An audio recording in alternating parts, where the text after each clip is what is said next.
shows that the particles are quite better as compared to the conventional one. So when we take into consideration the diabetic foot ulcer, we found that 0.1% and 0.2%, which is from the far right side, shows better healing efficacy, not up to 21 days, but till 14 days only. So 14 days healing was completely done, but we have extended 7 more days to check what the efficacy of this product can be.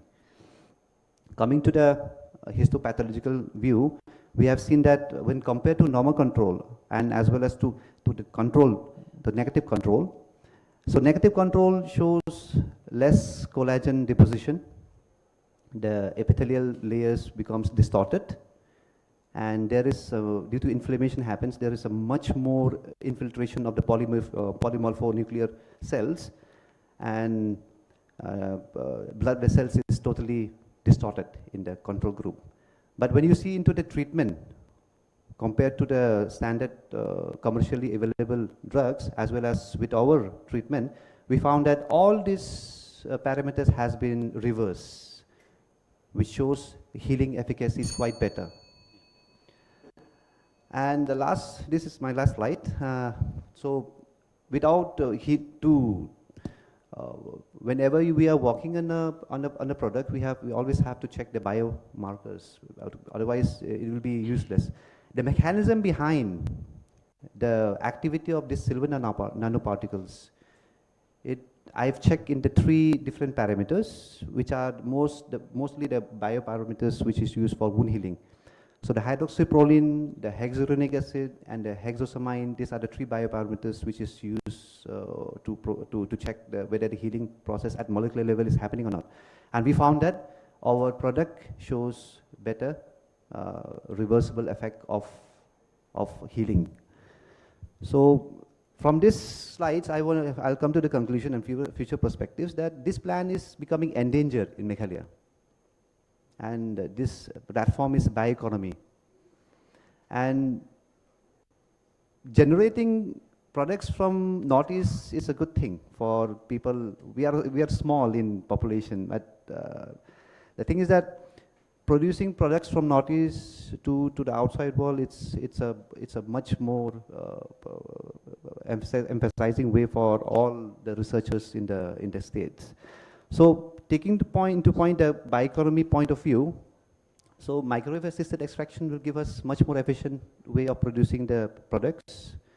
Healthcare point of view, we have the biodiversity is very huge in Northeast, and we can use the medicinal plants to treat many types of disease, like the previous presenter says.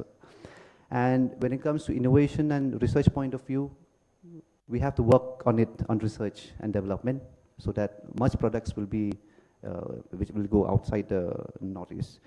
And livelihood point of view, yes, people are living in, people are farmers, and we have to help them.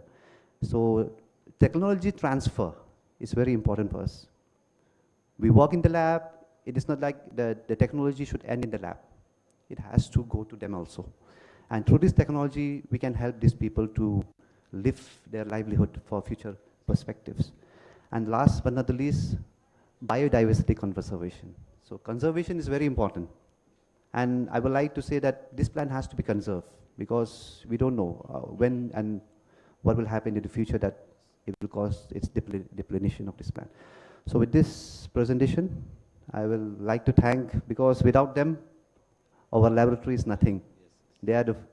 They are the future generations who will help us to develop many things. So these are my small family, which helped me in developing my research. And with this, I thank all of you. So thank you, Dr. Damiki, for your nice presentation. That is the potential of Potentilla fulgens has been established, because you see on the same bioresource, what is the common name, common English name of this particular? It's a Himalayan cinquefoil. Is it so? Yes. Achha. Anyhow, so two research program has been designed.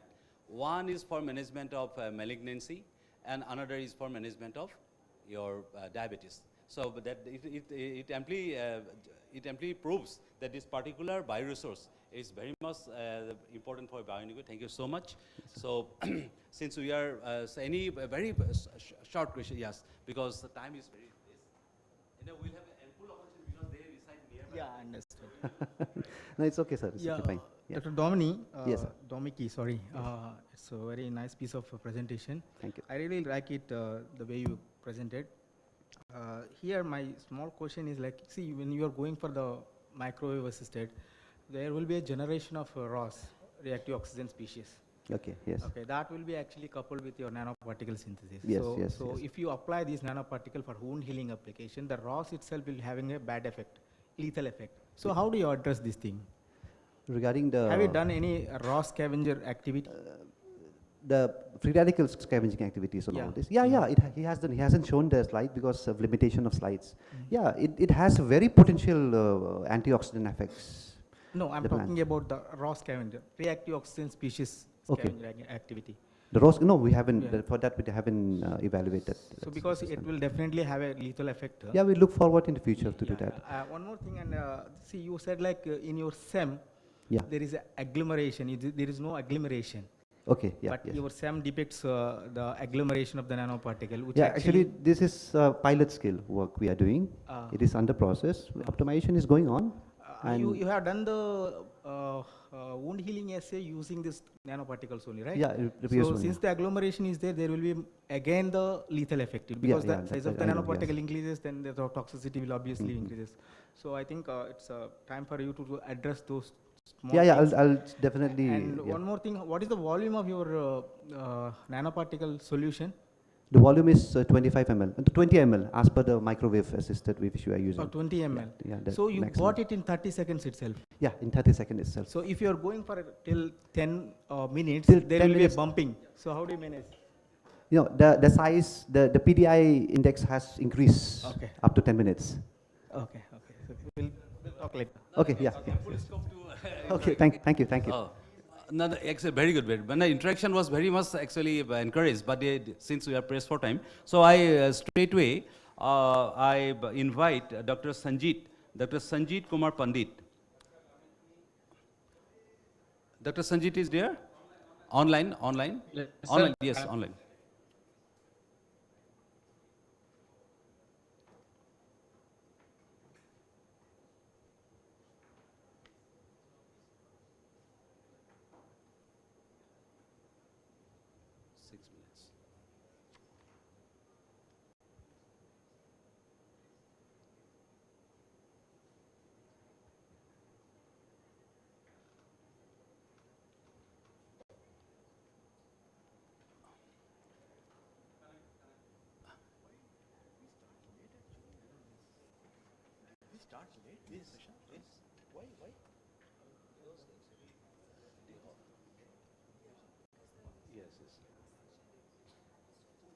Oh, no, it is there. Dr. Sanjeet. Oh, no.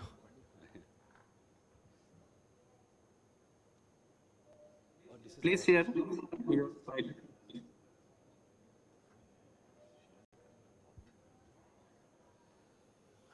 Dr. Sanjeet, has he been connected?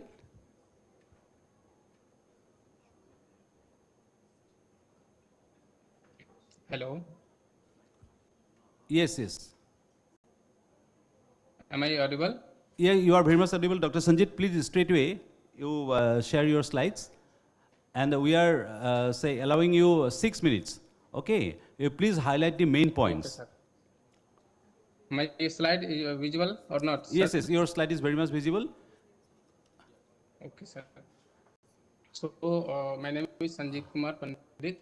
I'm a research scholar. Please at proceed to slide Banaras mode. Indian University. Please put your slide, please come to slide mode. Okay, sir. So, I'm going to represent my topic, the bioeconomically potential plant-derived for cancer. So, cervical cancer is the second most common gynecological malignancy in the world. due to its morbidity and mortality. Cancer is the second most common disease for the women in the world. Out in the world, 5,70,000 diagnosed every year. Out of these, 3 lakh, almost 3 lakhs death in a year. What is the cause of cervical cancer? Cancer risk at the point of specific organs is due to the exposure of different types of agents like environmental chemicals, physical agents like UV radiation, ionizing agents, and biological agents like human papillomavirus, Epstein-Barr virus. Human papillomavirus is the most reproductive tract infective, cause the infection and cervical cancer. Here is the 7 millions of 1 million new cancer. Hello, am I audible, sir? Cost of different treatment modality, like radiotherapy, bio chemotherapy, and surgery range from the 90,000 to 41,000 almost. And the physical, emotional, and mental, social, and financial burden that cancer takes on patients and their families. Here is the total cost of cervical cancer treatment in for a patient, which is the highly financial burden for the patients and their family. Dr. Sanjit, sorry for interruption. Yes. You please come to your findings part, okay? Please cut short your introductory part, come to the main point. Otherwise, we'll be missing your main things due to paucity of time. Okay, sir. You So just highlight your main points only. My conclusion is that why the herbal derived natural product is beneficial for the treatment of cervical cancer, because it is the safe and low cost and the alternative multi-dimensional therapeutic effect, which fulfill the highly financial burden for the modalities treatment for the cervical cancer.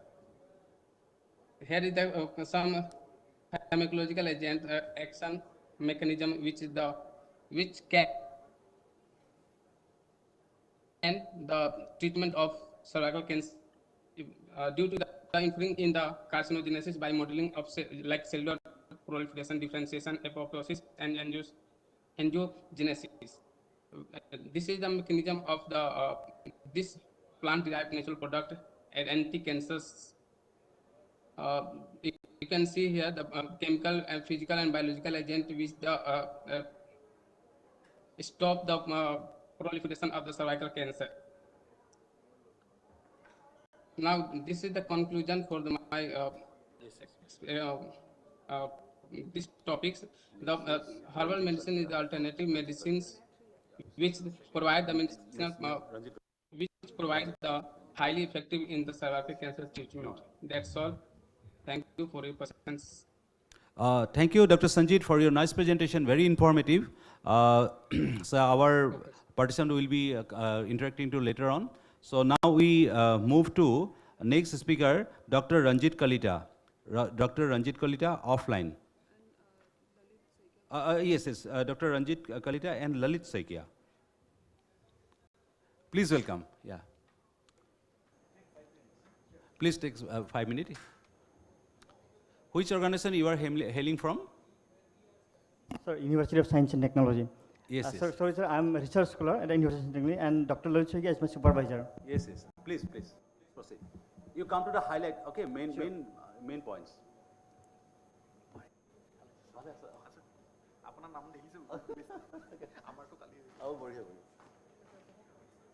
Is it in Microsoft India? Our slide is I'm thinking it should be focusing somewhere.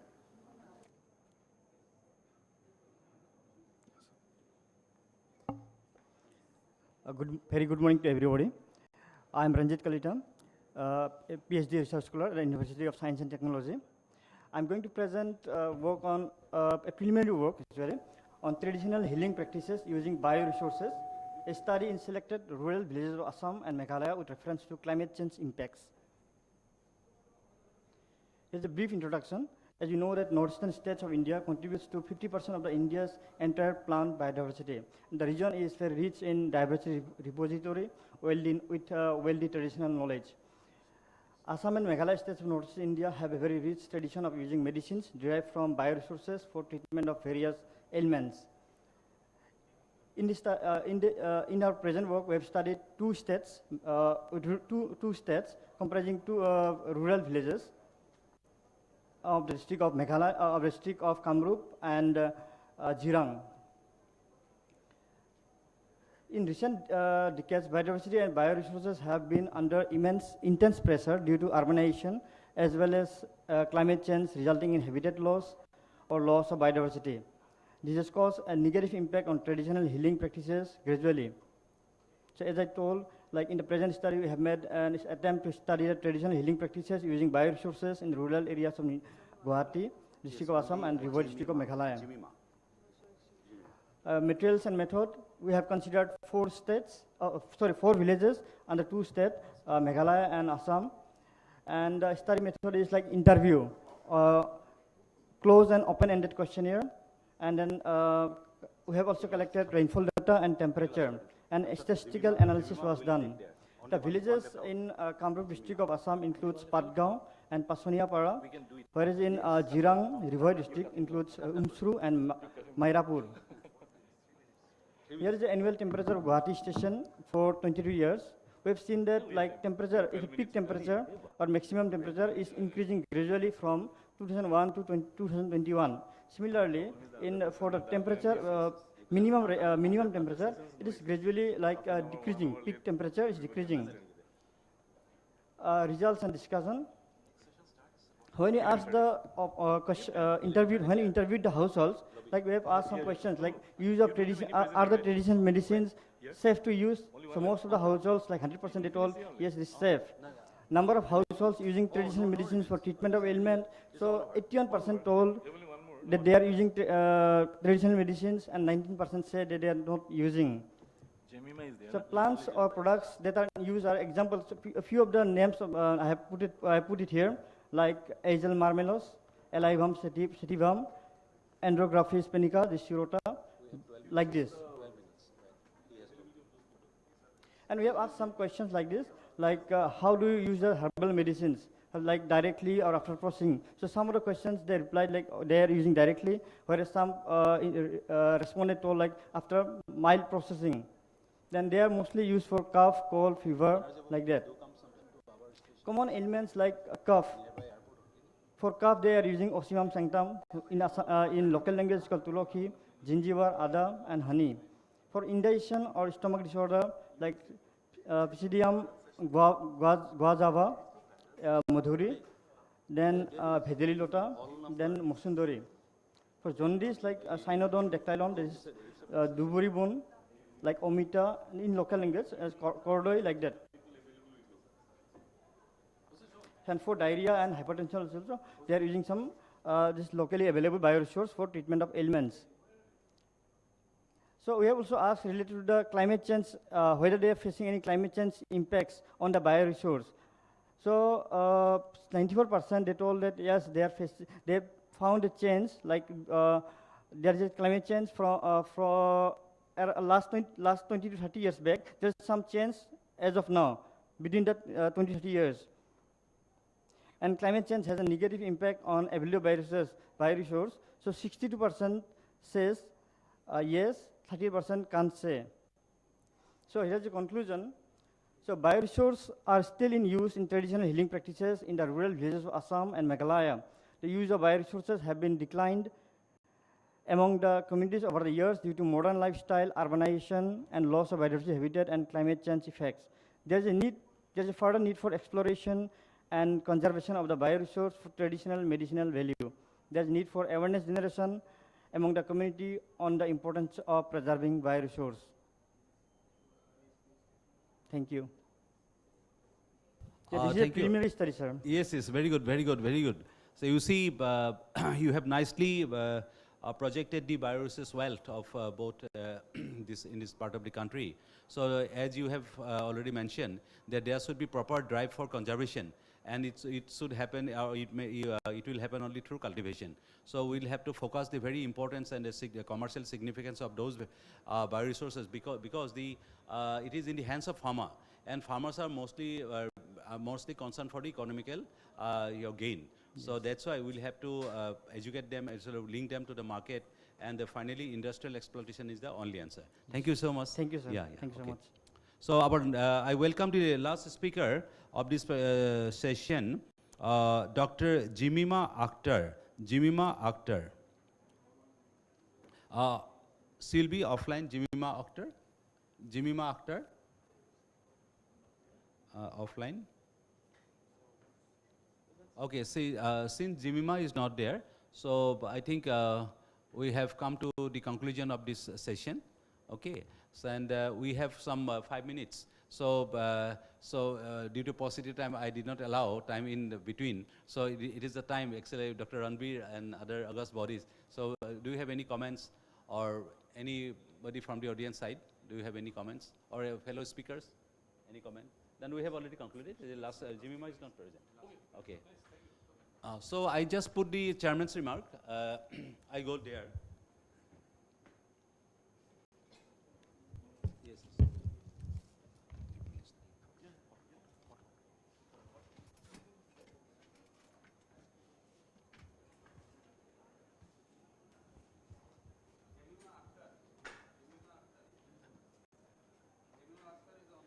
Is it online?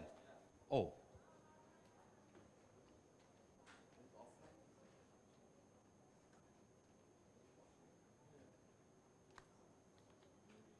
Jemima Akhtar. Jemima Akhtar, is it offline? Here it is written offline. Huh? Yeah, we can proceed. Yes, yes. 5 minutes. 5 minutes. Yes, yes. Yeah, yeah. So, Dr. Jemima, I welcome you for the final presentation. You will be your tail ender, but you know the tail ender always plays a plays a very vital role in order to for winning match. Please.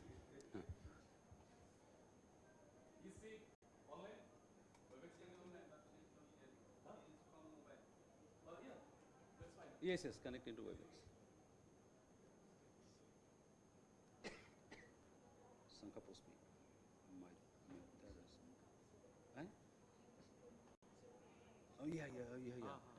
Now, and he is telling that she'll be online. Yeah, no problem. No, anyhow. Okay, okay.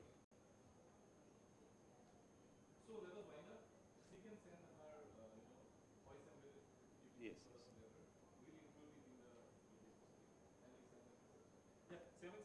Yes, yes. Please. You can actually conclude from there itself. It's the same thing. So, yeah.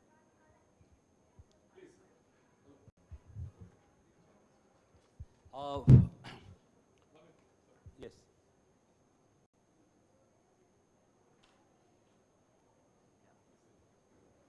So now we have come to the conclusion of today's session 3 of MAP plan, where we have listened to 6 speakers on very important subjects. So here, actually, I'm overwhelmed that you're, especially Dr. Olakes and again Dr. Damiki from the Girijananda Institute of Management and Technology.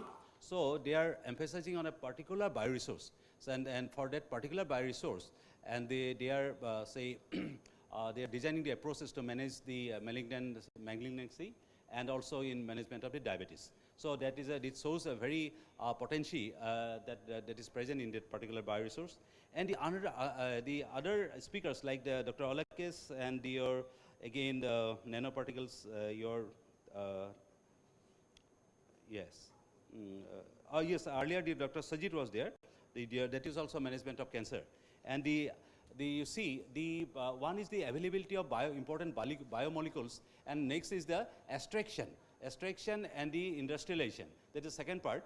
So the methodologies that have been described and presented was very informative and was very much attractive. So we expect that here, because we are loaded with the raw materials, next comes the pilot testing, because all they have presented all are related to the lab scale, say, experimentation. So next part is just to make enhancement of the technology readiness level. So we need to go to at least TRL 5, 6 like that, so that our potential or prospective entrepreneurs can come and take part for the industrial exploitation. So we all join hand together, all the scientific fraternity of this particular region, to develop the say methodology, end-to-end approach, right from the raw material up to the finished product. That's quite important.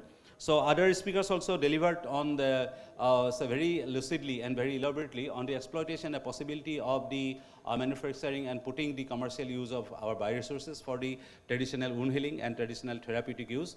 So here now, as we have already I expressed my mind, like said, there is a need for some sort of policy decision, like we academia and the policymakers and the especially industry people should come together. I'm especially thankful to Indian Institute of Technology, Guwahati, especially under the very vibrant leadership of Dr. Utpal, that only because of him we are now here under this particular roof.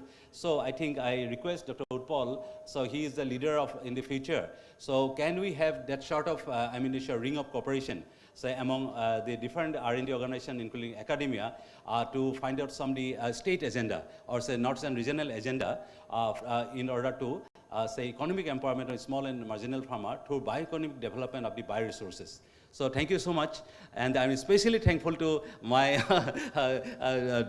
your Dr. Yes, Banerjee Sahab. So Banerjee Sahab is a learned scientist from the chemical engineering department, and I'm very much thankful that he has helped me a lot in conducting this session and nicely finishing this session within the time. So I just hand over microphone to, yes, just, yeah, please. Okay, yeah. I would like to thank Professor Bora and others on the organizing team to conduct such a wonderful session at the conference as well, Bioeconomy. So we had, I think, 7 lectures, but due to shortage of time, we did not allow any questions for some of the lectures. So please do continue the discussion and interaction after this session is over. Once again, I'd like to thank all the speakers for the wonderful work they have presented, and I wish them all the best. Thank you. Thank you, Professor Banerjee and Dr. Sarat Soikia, sir, for conducting this very important medicinal and aromatic plants session 3, and finishing within time. So I also thank the coordinator of this session, working very, very hard last 1 month. And whatever outcome actually, your credit go to all the session chairs and coordinators and also the participants. So I request all participants in the room to give a big round of applause for all the speakers and the chairman. And with this, we come to end this particular session. Thank you, all of you. So we quickly move on to the next session, which is on fermented food. And I think Professor Tamang sir is online, kindly check. And other speakers also probably online. So I want to check the connectivity with Tamang sir. Tamang sir, can you hear me? Yeah. Good morning. Thank you, sir. Can I have the picture of Tamang sir in the monitor? Yeah. Thank you, sir. Sir, good morning. Good morning, sir. So without taking much time, I request the first speaker who is listed to load the PowerPoint. In the meantime, let me just give a very brief introduction about J.P. Tamang sir, Jyoti Prakash Tamang sir, who is a leader in fermented food, not only in Northeast or India, entire world. The list of fermented food in the entire world it look minuscule to the volume of work, particularly identification and even in the improvement of the various traditional food of Northeast as well as the Himalayan region, entire Himalayan region, from the east to the Western Himalayas up there. The voluminous work and Professor Tamang's work is recognized world around, and he is one of the expert in many committees. The list is endless. So I will not take much time. I request coordinator of this session, Mr. Roshan Tamang, to come over to the dais and assist Chairman sir in conducting this session. So sir, since you are not here physically, so we just welcome you with our words. And with this, I hand over the microphone to you, sir, to conduct the business. Thank you, sir. A very good morning, everyone. So without further delay, I'd now like to request Dr. Jyoti Prakash Tamang to give a brief introduction to the session. So over to you. Namaskar. I welcome all the participants to this very important conference on the bioeconomy of the bioresources, which is organized by Professor Utpal Bora and his team of at IIT Guwahati. This is both in the hybrid mode, online and offline. And the one of the sessions which Professor Bora has proposed is the economy of the fermented food, and he requested me to chair this session and all. So before I invite the speakers to deliver their lectures on this issue, I would like to tell about the fermented foods of the Northeast. And in the world, we have more than 5,000 different types of the major and the minor, the rare exotic fermented foods. And out of them, the more than 1,000 fermented foods are being prepared and consumed in India.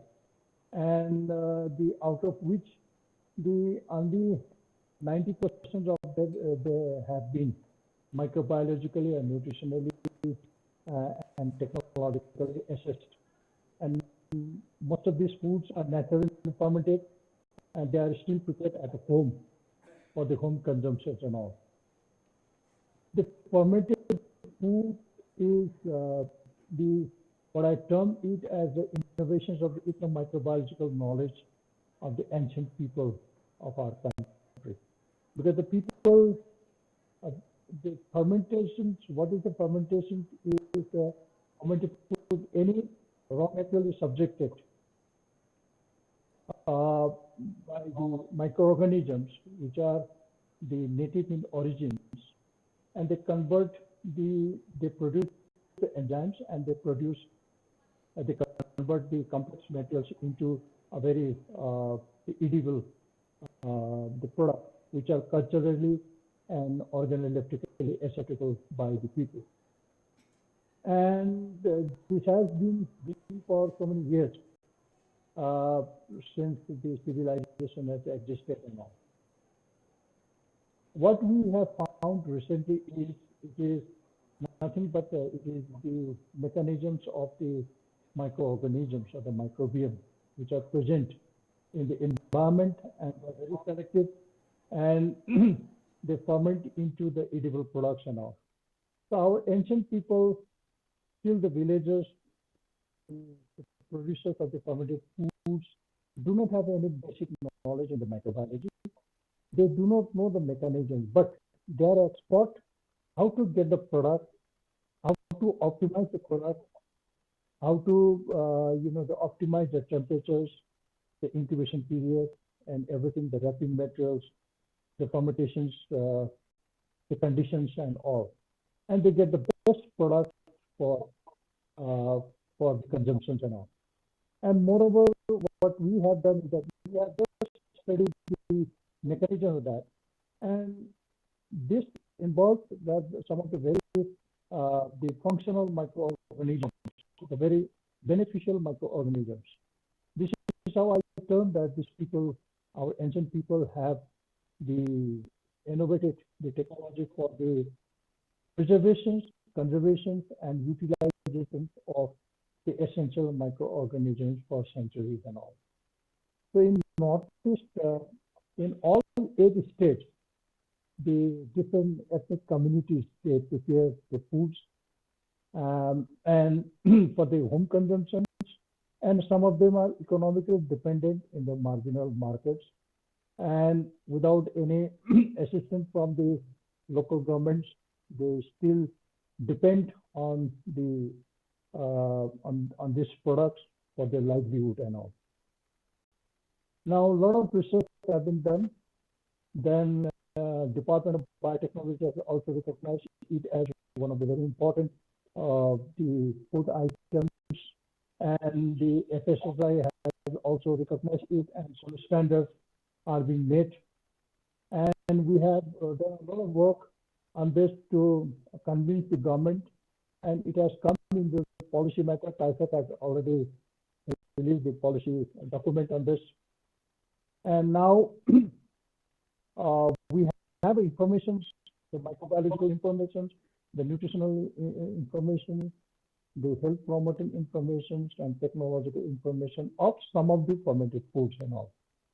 So I think the time has come that we will standardize this, and maybe we can, some of the foods can be in the large scale production,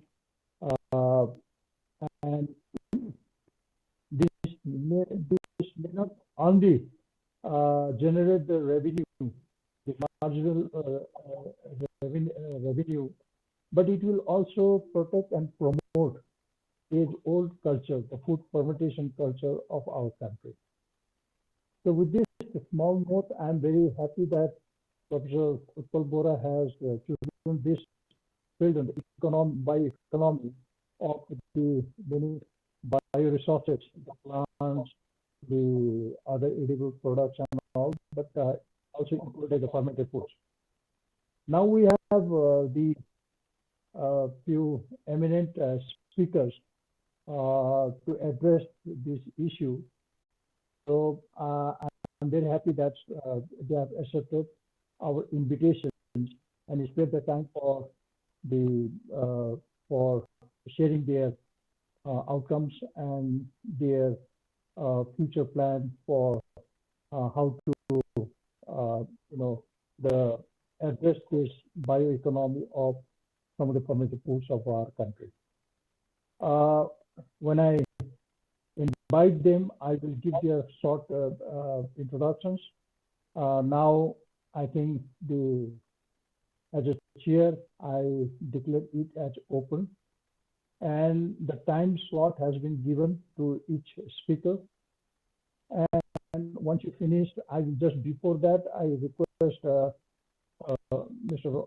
Ronak to give just the message to them so that they will end up within the time. And we spare some time for the question answer.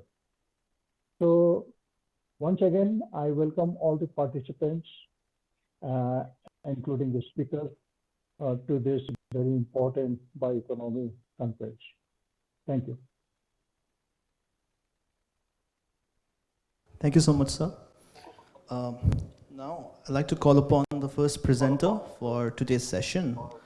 We have Dr. John Jyoti Kalita. He's a recent doctorate from the Burr Lab.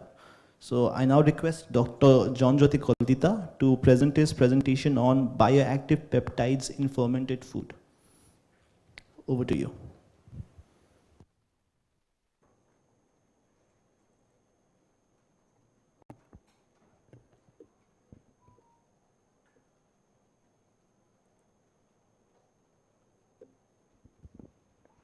A very warm good morning to everyone. I am going to present a short review on bioactive peptides in fermented food. So we know that bioactive peptides are small group of peptides. They often contains less than 50 amino acid residues. So they play a very vital role in organisms in their metabolism and other physiological processes. While some bioactive peptides peptide exists independently, like free bioactive peptide of 2 to 3 amino acid long or 3 to 4 amino acid long, of course of varied length, but some are embedded in the protein structure. They are intact inside the protein structure, and they need to get released by some enzymatic action or acid hydrolysis or other physical, physiochemical condition changing. So bioactive peptide commonly consists of amino acids such as proline. Excuse me, can you share the slide? Yeah, make it the full volume, entire full view. Full view of the slide. Okay. Okay, sir.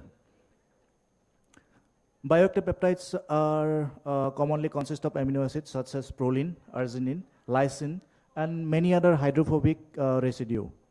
So they are resistant to the enzymatic enzymes which are present in our gastrointestinal tract. And there is no a common consensus about their common structure, how they appear. They may have a different size or different structure. And bioactive peptides are categorized into mainly two types, endogenous and exogenous peptide. Endogenous peptides originated from different cell types.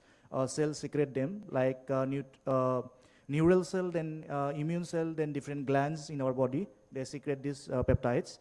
And they play a role in analgesics, in inflammation, and they also act as a antimicrobial peptide. Then exogenous peptide, which is available to us, they act inside our body.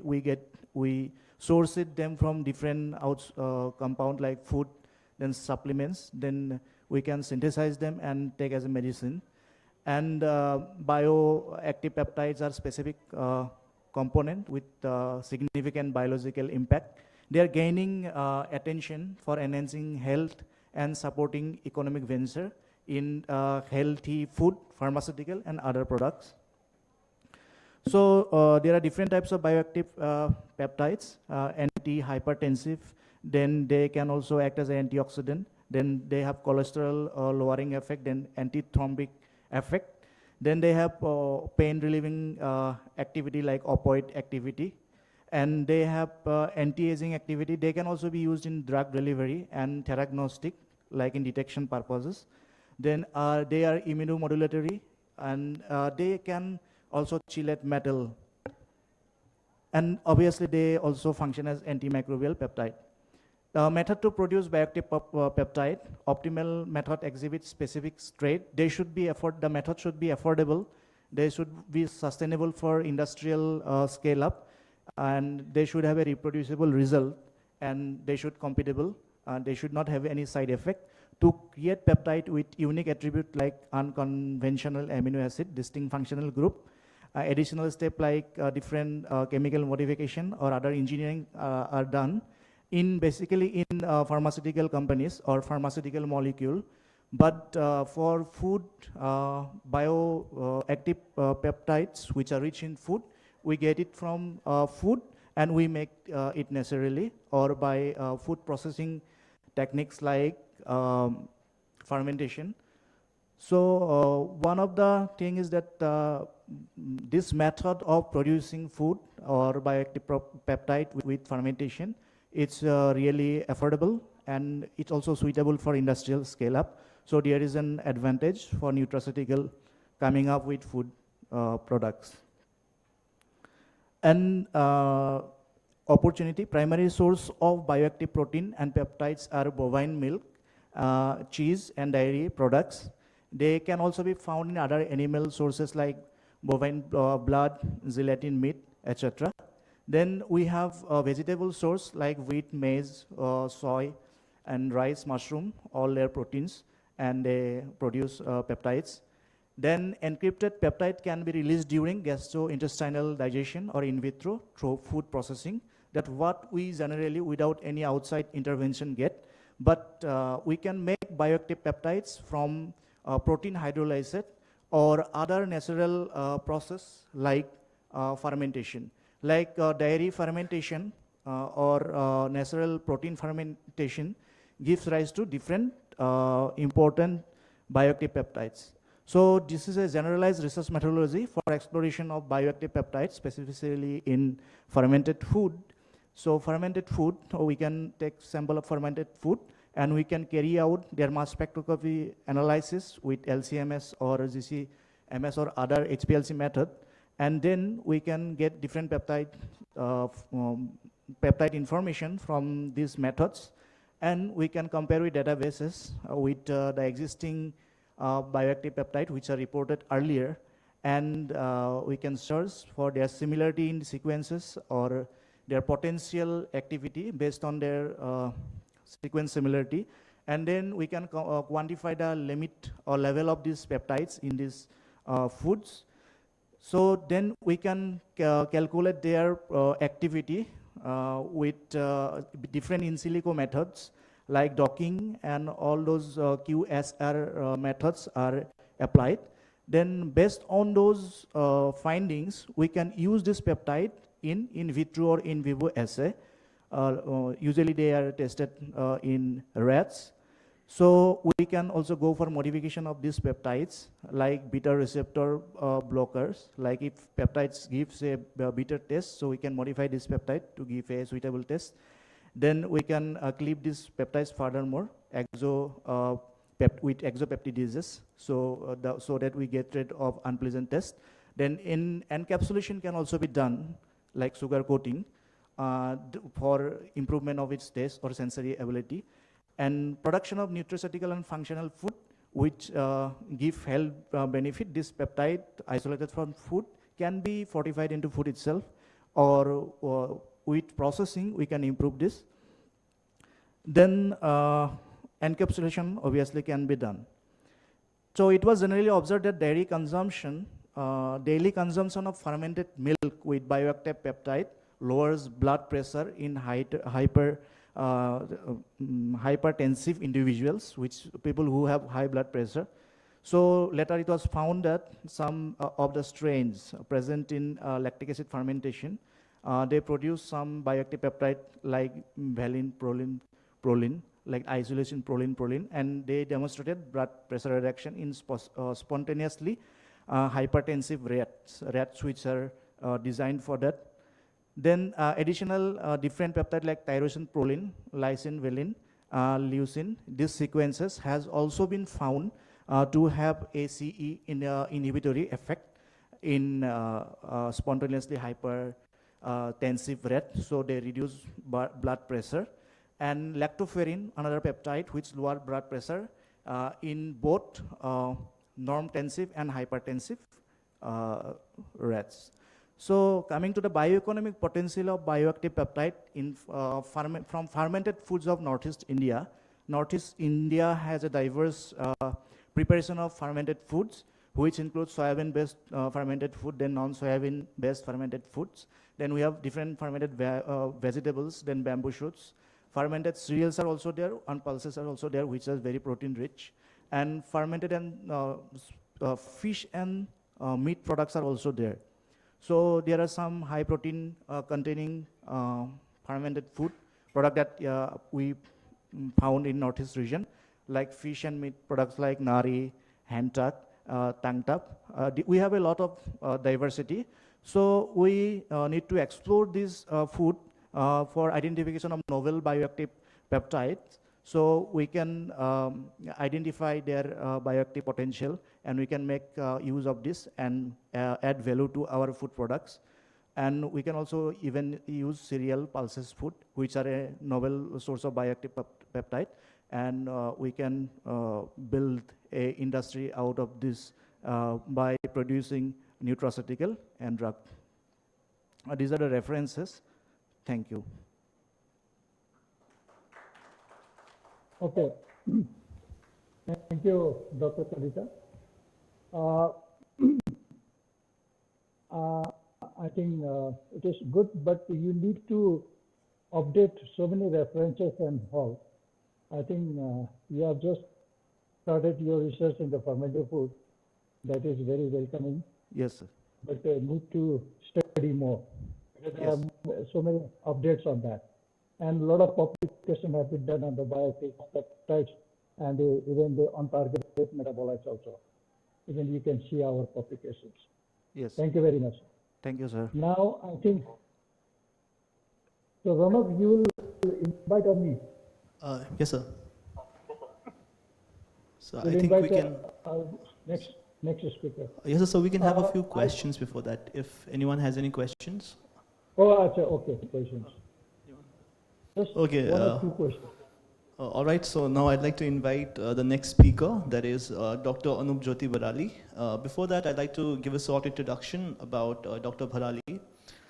Dr. Bharali is currently an associate professor in the Department of Anthropology at Dibrugarh University and Assam Science and Technology University. His area of interest is social and cultural change in human societies, and he has conducted more than 15 field studies among different ethnic communities of Northeast India.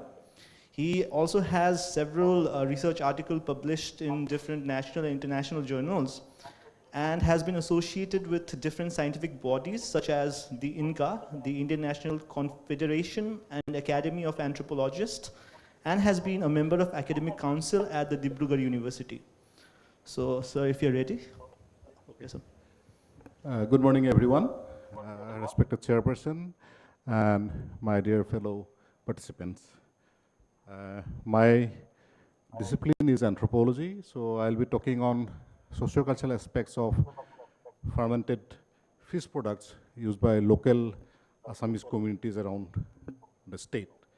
So first I want to start my presentation with what is bioeconomy.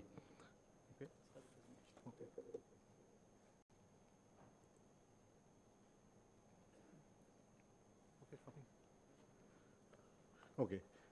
First, I would like to refer what is called bioeconomy.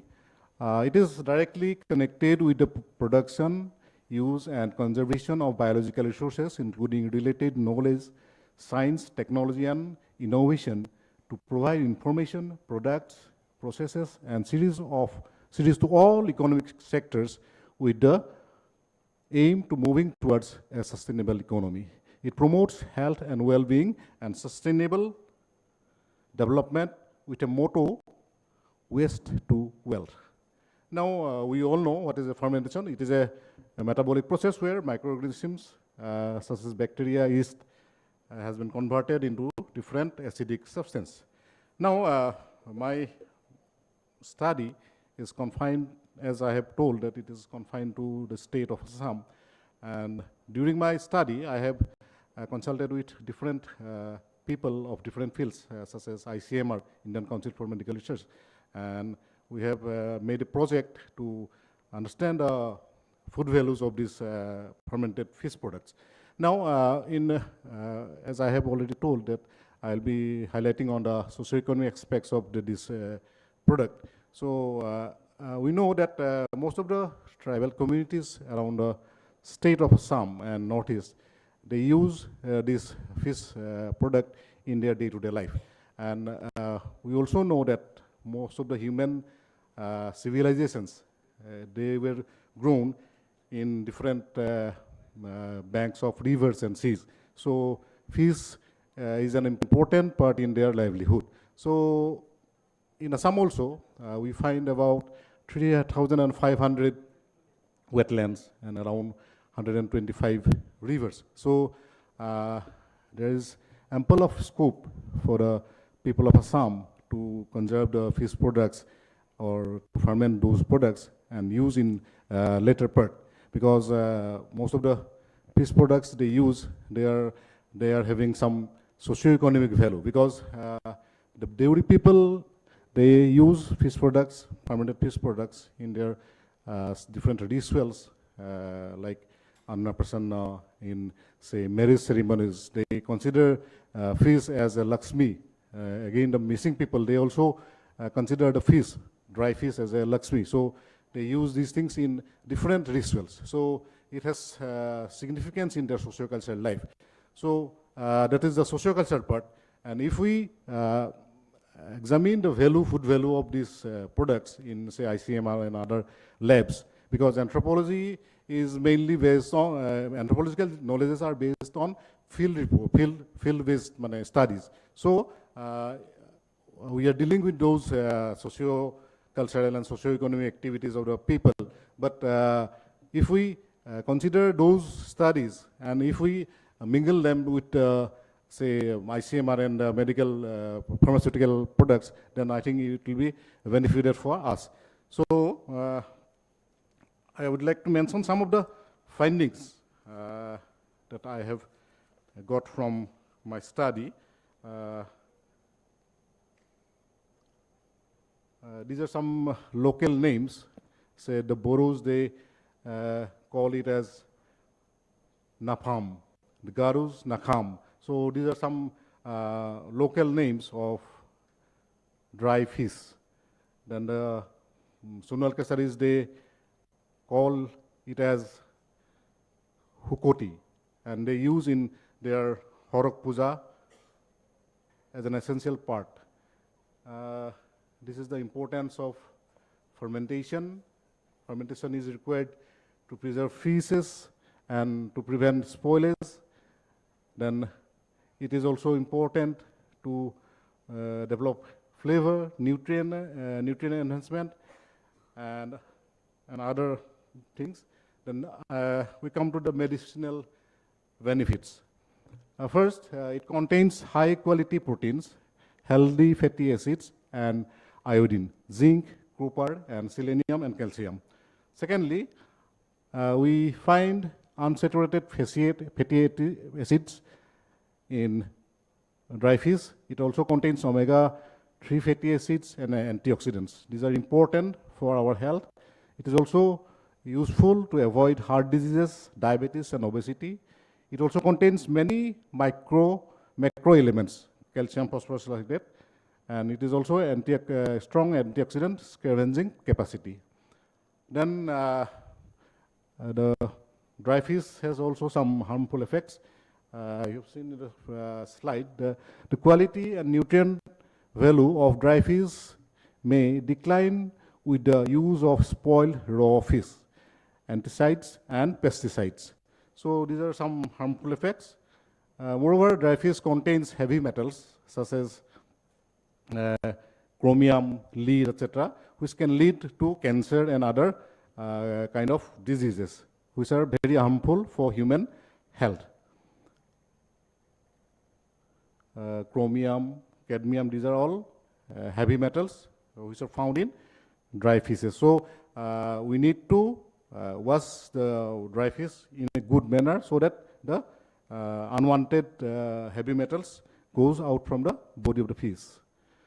So, to conclusion, I want to conclude that it can replace artificial industrial foods with its natural characteristics.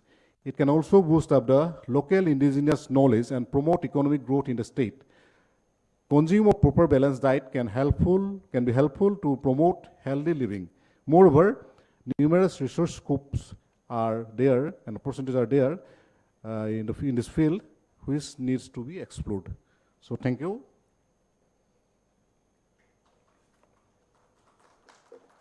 Any question? So if you have any questions from the audience. If not, then thank you, Dr. Bharali. I think we can have Dr. Nurdizari now with his presentation. So as he's getting his presentation ready.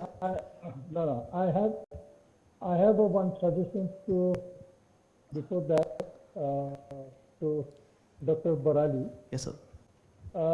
Since Dr. Bharali, you are an anthropologist. You are not a microbiologist. So this is very important because in the anthropology, the study of the anthropological studies of the ethnic foods of the fermented food of our country has not been done. Yes, we have a very good scholar in anthropology, but none of them have studied on the food anthropology, which is very, very important. Okay, sir.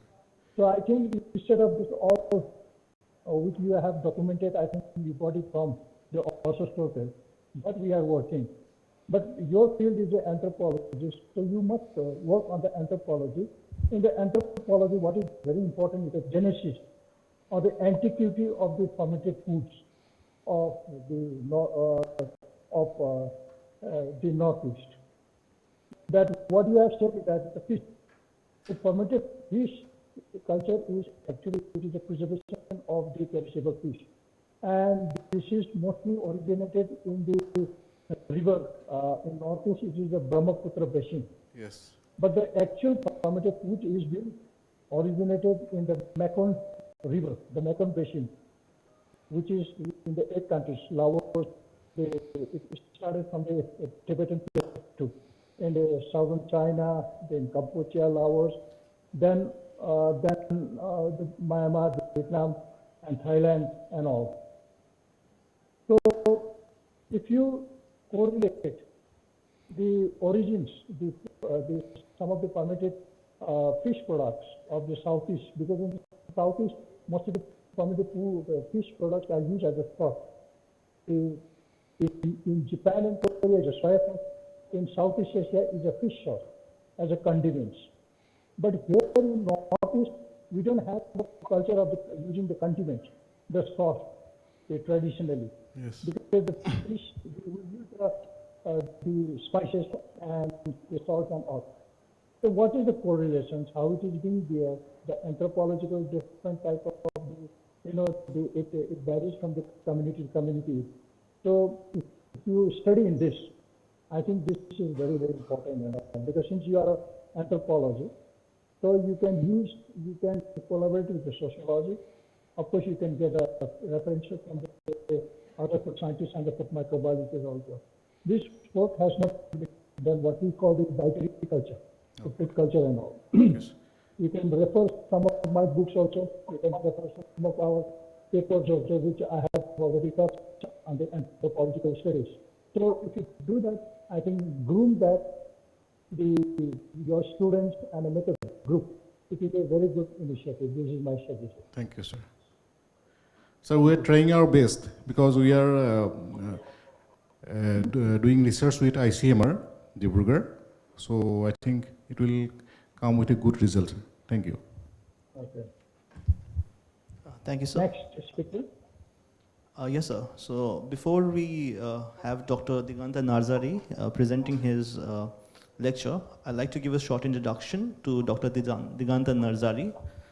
Dr. Diganta Narzari is currently working as the Associate Professor in the Department of Botany at Guwahati University. He has been the recipient of DBT Overseas Associate Fellowship, as well as the CSIR NET JRF and CSIR SRF. He has been entrusted by the DBT and DST to implement several extramural projects under the schemes such as DBT Unit of Excellence for NER and DST Young Innovative Research Award. He has published several articles as well as several book chapters. His research mainly focuses on ethnic food, microbiology, environmental microbiology, metagenomics, as well as molecular systems of plants and microbes. He has experiences of organizing international and national seminars, symposia, and training workshop, and also acting as resource person on such programs. Over to you, Dr. Narzari. Very good afternoon to one and all present here online and offline. And respected chairperson, actually I am very happy that Tamang sir is here. I am not physically met you, but I am a big follower of you, because my work was earlier in plant systematic, but later on coming to Guwahati University, I have started to work on food microbiology. So my topic is in search of domesticated microbial sources in ethnic bear starter among of the Bodo community of Assam. Actually, we know that the rice beer or the traditional ethnic beers is very much common in Southeast Asia and East Asia. And in Assam itself, there are so many tribes, and they have their own starter cultures and brewing system. So actually, now this research, whatever I'm going to present is mainly on the Emao, that is the starter culture used by the Bodo community in Assam. So these are some of the very common starter cultures used in Northeast India or Assam. That is the apop, emau, hamei, humau, morsa, tiat, pap, bhegut pitha. So these are some of the, and the herbs used in them, maybe little vary, or some, a few, one or two plants are common. So knowing this, actually, we had, I had some questions in my mind, actually, how this domestication of the microorganism started. And who are the communities who has brought from which area, how they have migrated from one place to the another, and then how the use of the herbs changed from one community to the another. And nowadays it is said that around 110 sometimes some community use, some use only 90, some use only 20. Now in Bodo community, the most plant herbs use is around 3 or 4. Sometimes 7s, and alternatively use depending on the availability of the herbs. So that's why there was a question, actually, that starter culture now maintained by the Bodo community, is it that because backsloping method is the main process where always the old one is added to the fresh prepared demo. So being then question is that what is the impact of the using different herbs? So, although there are some traditional beliefs that we use it to increase the hotness, sometimes to increase the sweetness, such kind of things are there. But being a microbiologist, my question was, what about the endophytes that contribute in the beer fermentation? Because those herbs are used without any sterilization. They are directly collected from the natural conditions, and they are added to the rice base, and then it is prepared the starter culture. So that's why my question was to address this much of the questions. How and from where Bodo peoples inherited this knowledge of brewing and microbial domestication in the form of a beer starter. It's a obscure, actually, the history of Bodo peoples, or all the Kosaris in the Assam, when they came and settled in this Brahmaputra valley, is not still clear. What is the purpose of adding herbs in beer starter? What is the role of herbs in rice beer fermentation? Do the microbes found in beer starter and beer also present the plants used in the beer starter? Whether the herbal additives eradicate unwanted microbes or add essential microbes to beer starter? Because many of the herbs are said to be the medicinal. So these are the samples that collected. Actually, one of my PhD student, Mr. Nitesh Boro, he has working since 8 years, and almost he has completed his thesis. And this is the findings. Actually, isolated the microbes from rice grain, which is used for the preparation of starter culture. Then we also isolated the different endophytes from the plants used in that emau starter, that is Clerodendron indicum or Impersonatum, then jack tree leaf, then Scoparia dulcis, sugarcane leaf, and banana leaf.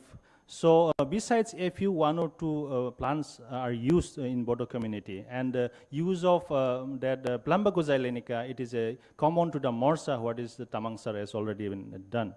So that is a one common, but nowadays Bodo people do not use that Plumbago xylenica. And we also compared these findings to the microorganisms isolated from the starter cultures and then the rice beer itself of the Bodo community. So we use different culture media, potato dextrose, Seborrhous dextrose agar, and Yepedia for fungal isolates, and the nutrient agar supplemented with nystatin to grow the bacteria. Then actually, I think it's a very big data. So these are all of the microorganisms that we have isolated from different sources, that is emau samples. This is the starter culture of the Bodo community. We took 3 samples. We took 2 zoo samples, but here I have given only 1 because the Bodo results was the same. Then the plant and herbs, that is already I have shown earlier. So then we compared what are the common microorganisms present in those herbs. So we isolated both bacteria and fungi, and then after isolation, we compared the common and uncommon microorganisms. And interesting to say that the Saccharomyces cerevisiae, which is the main yeast for the ethanol production, it was recorded from Saccharum officinarum. And likewise, Pediococcus is a bacteria which is was very common in the Musa bulbiciana, and it is, I will come to that pediococcus bacteria, why it is found in Zhou. So this was about the bacteria, and then this is the list of the fungus that we have recorded from different sources. That means the samples we have taken, and then we compared, and then the sum, because that Saccharomyces cerevisiae cannot produce ethanol directly from the starch. Actually, they do not have the amylolytic capacity, so it needs others' help to first to saccharify the rice, and then once glucose is formed, then the ethanol is produced. So that's why without the presence of the other sacharifying microorganisms, Saccharomyces cerevisiae cannot produce ethanol. So that is already known. So then we compared the microorganisms, whether they can produce some enzymes like amylase, cellulase, protease, and also ethanol producing capacity from glucose as well as starch. So we isolate all the bacteria as well as the fungi isolates we have found from those sources were tested for all these activities. So interestingly, you will find that MAO 1, 2, 3, this is the starter culture. Actually, the distribution of the activities of microorganisms like protease activity, amylase activity, cellulase, all these three were recorded from the different sources in case of the bacteria, but bacteria, none of them were found ethanol producing. So next, it is the comparison of the different herbs that is considered in the MO preparation. And we also recorded the protease and amylase and cellulase activities in most of the plant herbs. But in Saccharomyces officinarum, the cellulase activity containing microbe was actually almost nil. Maybe 1, 2 may be missed by us because it's a culture-dependent method is always limited. But as much as we tried, but there was no such microbes to produce the cellulase. And then this is about the comparison of the different herbs, how much of the microorganisms they contain, like your amylase activity, cellulase activity, and protease activity. You compare that. And this is about the fungi. Actually, the more diverse fungi were recorded because both ethanol producing as well as cellulase, protease, and amylase activity was recorded from different species of the fungi, both from MAO as well as from the but in Zhou, in case of Zhou, only the ethanol producing will recorded, not the other microorganisms. But that means if we consider the Zhou or the rice beer after 1 month or more than 1 month fermentation, all the microorganisms other than ethanol tolerant are actually eradicated. So because ethanol itself has a antimicrobial capacity that killing the microorganisms. And another point is that lactic acid bacteria is remain in the Zhou, and that acidic condition is not tolerated by many of the microorganisms. And this is about the comparison because we compared in different way. Among the herbs and also compared to the starter culture as well as to the your beer product itself.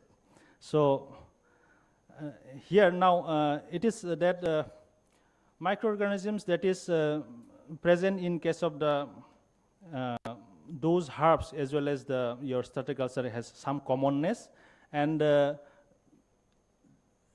when we compare the ethanol production capacity, actually there are certain herbs, they also have the ethanol producing microorganisms. Not necessarily it is a Saccharomyces cerevisiae, because Saccharomyces cerevisiae was recorded only from the sugarcane leaf. So, but the other microorganisms also have the capacity to produce ethanol at a certain concentration, like your 5%, 6%, 7% like this. But Saccharomyces cerevisiae has a higher ethanol tolerance as well producing capacity. And that's why now what we have found from our study is that the reason for alternative herb use, Because since the microorganisms have the both cellulase, amylase, and protease activity, as well as the ethanol producing microorganisms, we can use the herbs alternatively. And I think this might be the reasons why the Bodo peoples do not confine to a very much large amount of the herbs, but they have a very selective nature, and then they use alternatively based on the availability of the herbs in the area. Then contribution of the endophytes in beer fermentation, now it is obvious that so many microorganisms we have now found that they are having those kind of essential enzymatic activity that helps in the production of the ethanol in rice beer fermentation. But to be established further is like, can we produce rice beer at par equality of existing ethnic beer without using traditional beer starter? Because we always use the backsloping method. So if those microorganisms are present in the herbs itself, can we make a such kind of fresh starter culture without adding the old one? Number two, can we modify the quality of beer by modifying the herbal formulation by proportion or by using other herbs harboring different endophytes in beer starter? So these are the things that we have to be established, and we are working on that. And I hope we have to search more in this line, and that may be the clue that how the domestication might happen in case of the different communities they are using. But all the principles may be the same, because microorganisms informations, this is just the beginning of our study. And this is my team that working on different aspects, and Nitish Boro is also here. And thank you very much. I hope this deliberations is fruitful for you. And thank you. Yeah. Thank you, Dr. Vedanta. Before we invite for questions, I just have some suggestions. Excuse me, sir, if Dr. Prajapati could mute himself, because we are getting some echo from his side. So, thank you. Yes, sir, over to you, sir. Am I audible? Yes, sir, you're audible, sir. Now,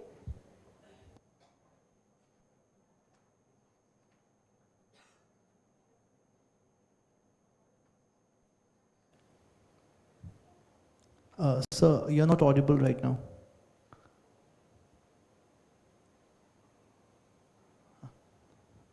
Sorry, it's mute. So you're on mute. Hello? Hello, sir, we are not hearing you. Professor Tamang, hello.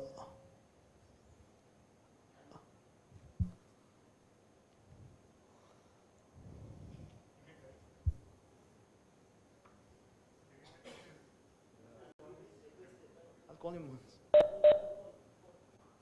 Yeah.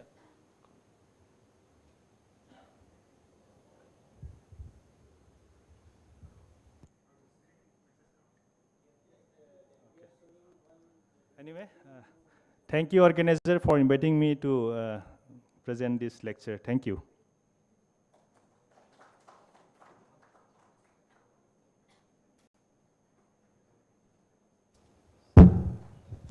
So you're on mute, sir. Yes, sir.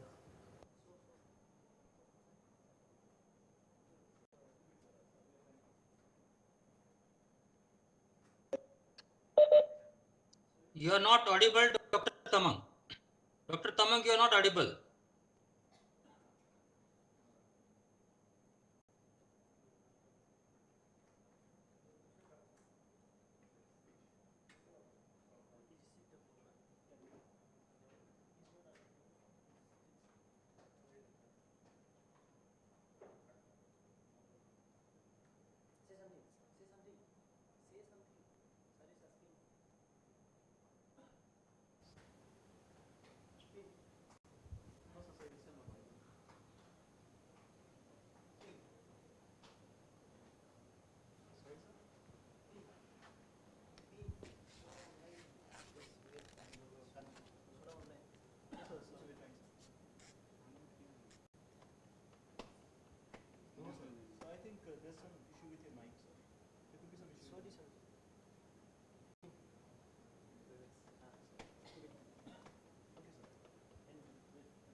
Sir, can you hear us?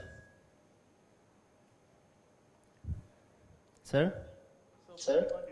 I can hear you, but not to Professor Tamang. Yes. Yes.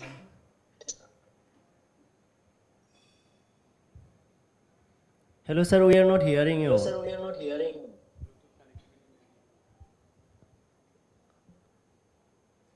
Dr. Tamang is on mute. I think that Bluetooth headphone. Headphone.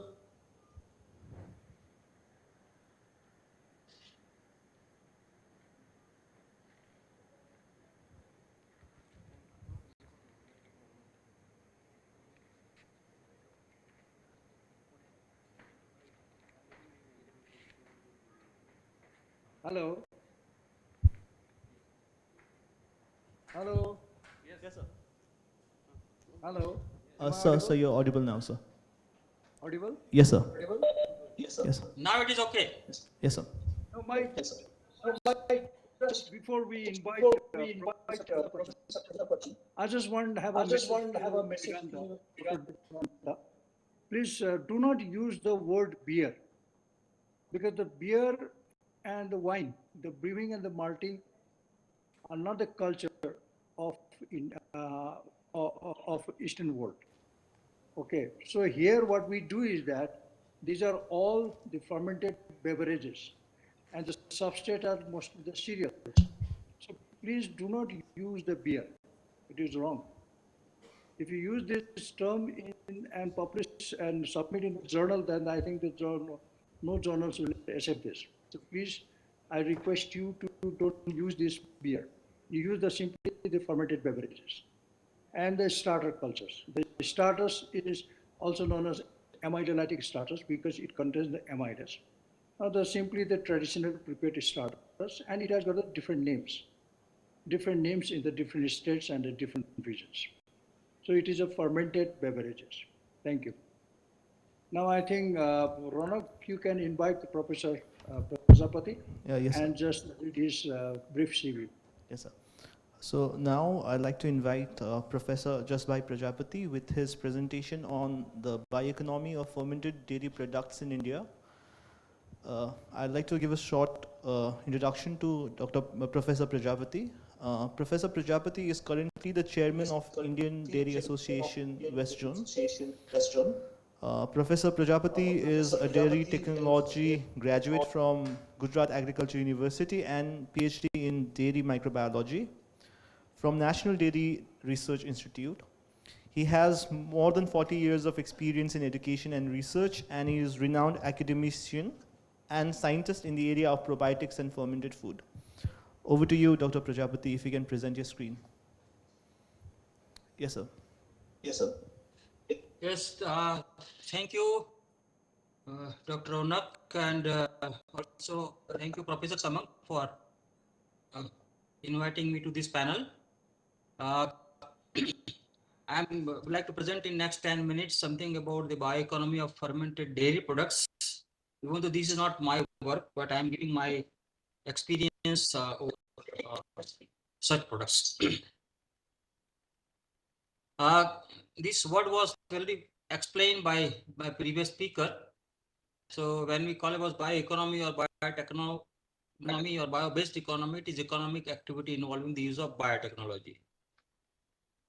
And especially in kinds of food, wherever the resources on land and sea which use for crops or forest or fish or animals or microbes. So in this way, hello, am I audible? Yes, sir. Yes, sir. Yes, sir. Yes, sir. Okay. So the entire dairy industry will be something like bioeconomy because milk is a biological product.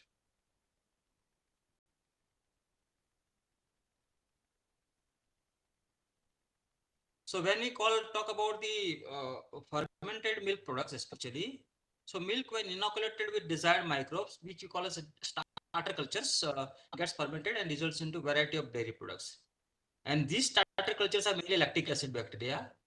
Principally, they ferment lactose to lactic acid, which brings down the pH, and this will destabilize the milk protein, that is casein, and then it will lead to coagulation. So we get something like called as curd or dahi. So this coagulated mass, in India we know as curd or dahi, but world over, mostly it is called as yogurt.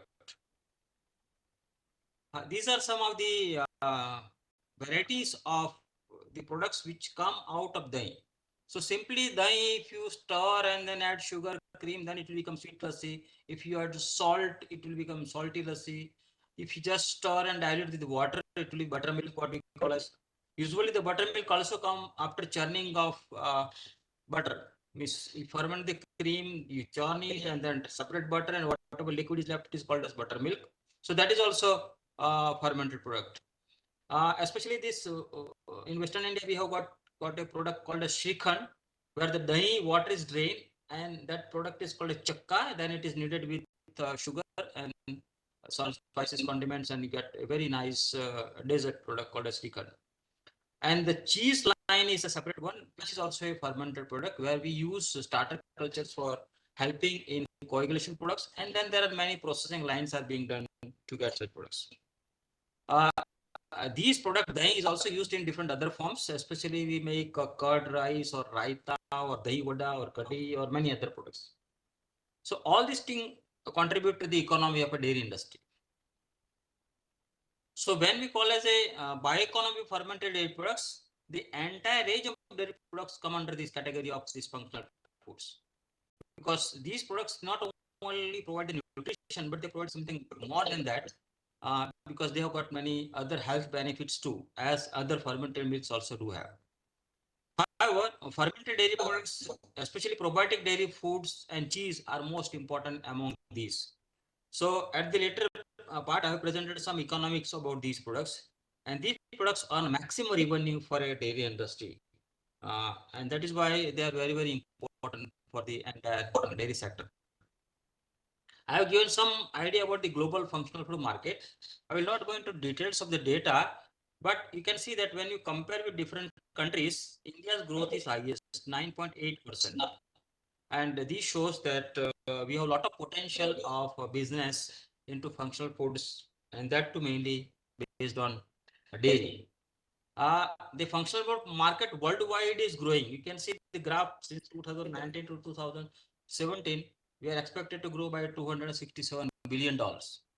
And if you see this in terms of India, uh, you can see that we are also growing at a higher rate than the world. So at about 2023, we are about 5.66 billion, and that is expected to increase multifold. Among the different categories of food, I just presented this figure to show that the dairy sector, the dairy products constitute about more than 40% of the functional foods. And among the probiotic foods, because milk is one of the most important substrate nutrients for making foods, more than 65% of the functional probiotic foods are made using dairy. The Indian scenario of dairy overall, you can see that graph is increasing of probiotic microbes, because probiotic cultures are not used only for making foods, but they're also used as an ingredient for the pharma industry. So Indian functional food market is growing at 70%, while probiotic market is expected to grow at 20%. That means it is likely to be double in next 5 years. There is some noise disturbance in between, but probably somebody's mic is on. I request that they should put it off. There is background noise disturbance. Now, when we say world dairy market value, the world dairy in total, because if you consider dairy as a biological product, it is very high, and it is 893 billion US dollars, and it is expected to become 1,242 billion dollars by 2028. And if the same thing, if you consider for India, you should know that India is the largest producer of milk. Since 1998, we are number one. Second is USA. And at the moment, we are contributing to about 24% of the total milk production of the world. So you can also consider that economy is related to that. So total milk production in India was 291 million tons. and about 10% of this milk is being utilized for fermented milks and cheese. So you can calculate the value of the market. So Indian dairy market size was valued about 9,36,100 crores in 2022. So it's very sizable, and it is the largest agriculture commodity in terms of value in the country. And this market is projected to go uh, at the rate of 8.9%, almost 9% CAGR. And that shows a lot of potential for entrepreneurs and business persons who are entering into the dairy as well as the probiotic market.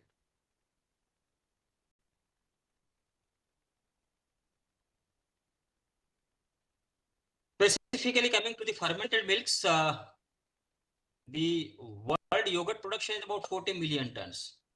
While in India, the production of dahi, buttermilk, lassi, everything is 14 million tons. So it is very, very high quantity. And if you consider this price equivalent to milk, you can convert it into rupees. Similarly, cheese production is very high. It is growing very high. But India is primarily a low cheese producer. But still, we estimate about 48,000 tons in 2021. And it is still increasing in India also as in the globally also. Now, if you come to the dairy starter cultures, especially because mainly the biological activities which we need in the dairy country is related to starter cultures. So we have two types of starter cultures we call as lactic and non-lactic. While in lactic, mainly we have rod shape, it is lactobacilli, and the cocci shape is mainly lactococcus. We also have streptococcus, some Leuconostox, pediococcus. And non-lactics are mainly used in the cereal type of fermentations. And that we have bifidobacteria, brevibacteria, acetobacter, propionibacteria. There are few yeasts which are used in dairy fermentation, especially to produce products like kefir and cheese. And there are some molds which are used for fermentation during the production of cheeses, especially camembert, roquefort, aspergillus, and rasmussen. So this is a broad picture of the starter culture and the market for this. Still, we have very limited players in the dairy starter culture markets. I've just listed a few bigger companies which are supplying this, especially Christian Hansen, Danisco, DSM, and so. Unluckily, still we do not have any significant player in the Indian market for Indian company. Because most of the cultures are still imported by the India, and mainly the larger supplier are Christian Hansen, Danisco, and to some extent Saco. So there is a huge need of the companies to come up for production of the Indian starter cultures for the Indian market. At the moment, the last part you can see that there is a key players who are using the fermented foods and starter cultures and probiotics in India are mainly Amul, Epigamia, Heritage Foods, Mother Dairies, Milk Mantra, Milky Mist, Nestle, and Yakult. Yakult is probably single largest actually solo product of Yakult being sold in India by this company. So these are still very limited in the Indian market.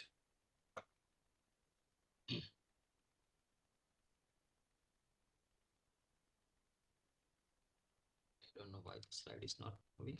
Yeah. So now I have tried to collect something from the web about the, because we wanted to see in terms of money value.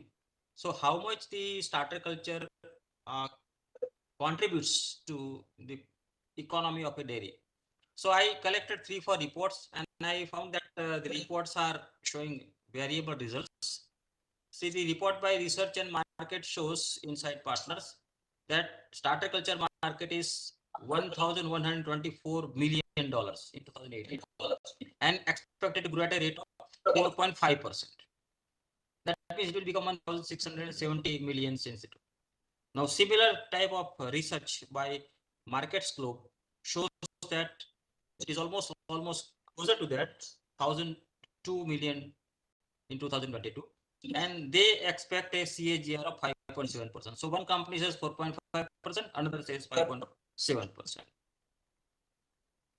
The third company, Excellent Insights, they said that global starter culture market size is 975 million 2021, and it will reach be 477. That means they expect CAGR of 6.12, higher than that. And the fourth company, Data Bridge Market Research, they shows that it is 1330 million 21 and the CAGR of 5.9. So 4.5 to 6.12 is the range which these companies are predicting, and probably it is really, in my opinion, going around 5% or 5.5 or so. One more report.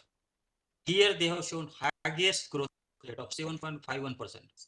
But in terms of rupees, it is 14,000 crores to be expected in 2028.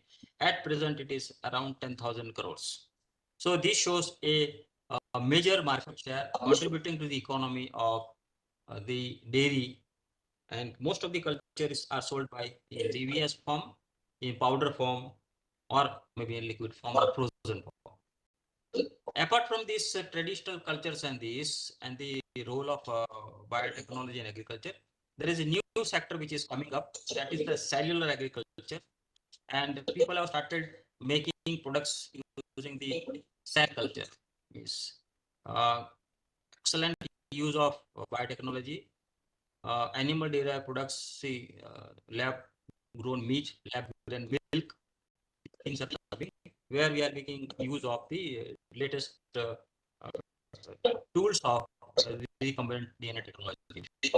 However, this is an nascent phase, and at the moment it is very, very expensive. It may take some more years to come with the main streamline. So with this, I complete this. I just wanted to inform you about this network, that Swedish South Asian Network on Fermented Foods, where Professor Tamang is there as our member in the board since beginning. And here all the professionals, researchers, academicians can join together. And we have planned our next conference November 21 and 22 in Shillong. So I invite all of you to join. Probably Professor Tamang will highlight you more about this later on. And this network includes many institutions as well as some companies. And it is all kinds of fermented products, maybe cereal, fruit, vegetables, fish, meat, or milk, anything are welcome together. So this is my last concluding saying that milk itself is a biological product, as I told earlier. And this the microflora help immensely contributing to the economy of the dairy plant. And as milk production is growing, the economy made by microbes is also likely to grow. Demand for value-added functional food is also growing, and the market for starter cultures in probiotic is significantly growing. So, as an entrepreneur, as a businessman, as a farmer, we have a lot of scope to grow in the dairy and the fermented foods. So, with this, thank you all very much. My gratitude to first promoter and brand ambassador of dairy, that is Lord Krishna, and then we also in the dairy, we remember Dr. Varghese Korean, Tribhuvan Protest, and Sardar Vallabh Patel. Thank you very much. Thank you, organizers, for giving me this opportunity to present. Thank you so much. Over to you, Professor Tamang. Yeah, please stop your sharing. Thank you very much. Thank you very much. Professor Prajapati, presentation. Is one of the leading microbiology. And he's a chairman of many organizations, and he's also, after retirement, as a principal and dean of the College of Dairy Sciences in Anand Agriculture University. He is leading the chairman of I think, and he's also the advisors in Amul and many other dairy companies. Any questions? Do you have any questions? If you have any questions, you can ask. If the audience has any questions, please. If not, then I think we can move on with the next presentation. Okay, if you do not have any questions, but you can write in the chat box also. Later on, Mr. Lama will compile, and then we can answer it. Sure, sir. Now, Mr. Lama, you can invite, thank you very much, Professor Prajapati. Now we can invite the next speaker, Dr. Jairam. Yes, sir. So we'd like to check if Dr. Soni is there with us. Kaustubh sir, okay. So before we have Dr. Jairam with his lecture, I'd like to give a short introduction. Dr. Kumaraswamy Jairam is currently serving as the Scientist C in the Institute of Bioresources and Sustainable Development. Dr. Jairam has more than 20 years of experience in fermented foods of Northeast India. His research focuses mainly on microbial resources, developing starter culture consortiums for controlled food fermentation and assessing the safety of naturally fermented food. So, Dr. Jayaswamy, over to you. Dr. Jairam, sorry. Good afternoon to all. I'm trying to share my slides. Screen.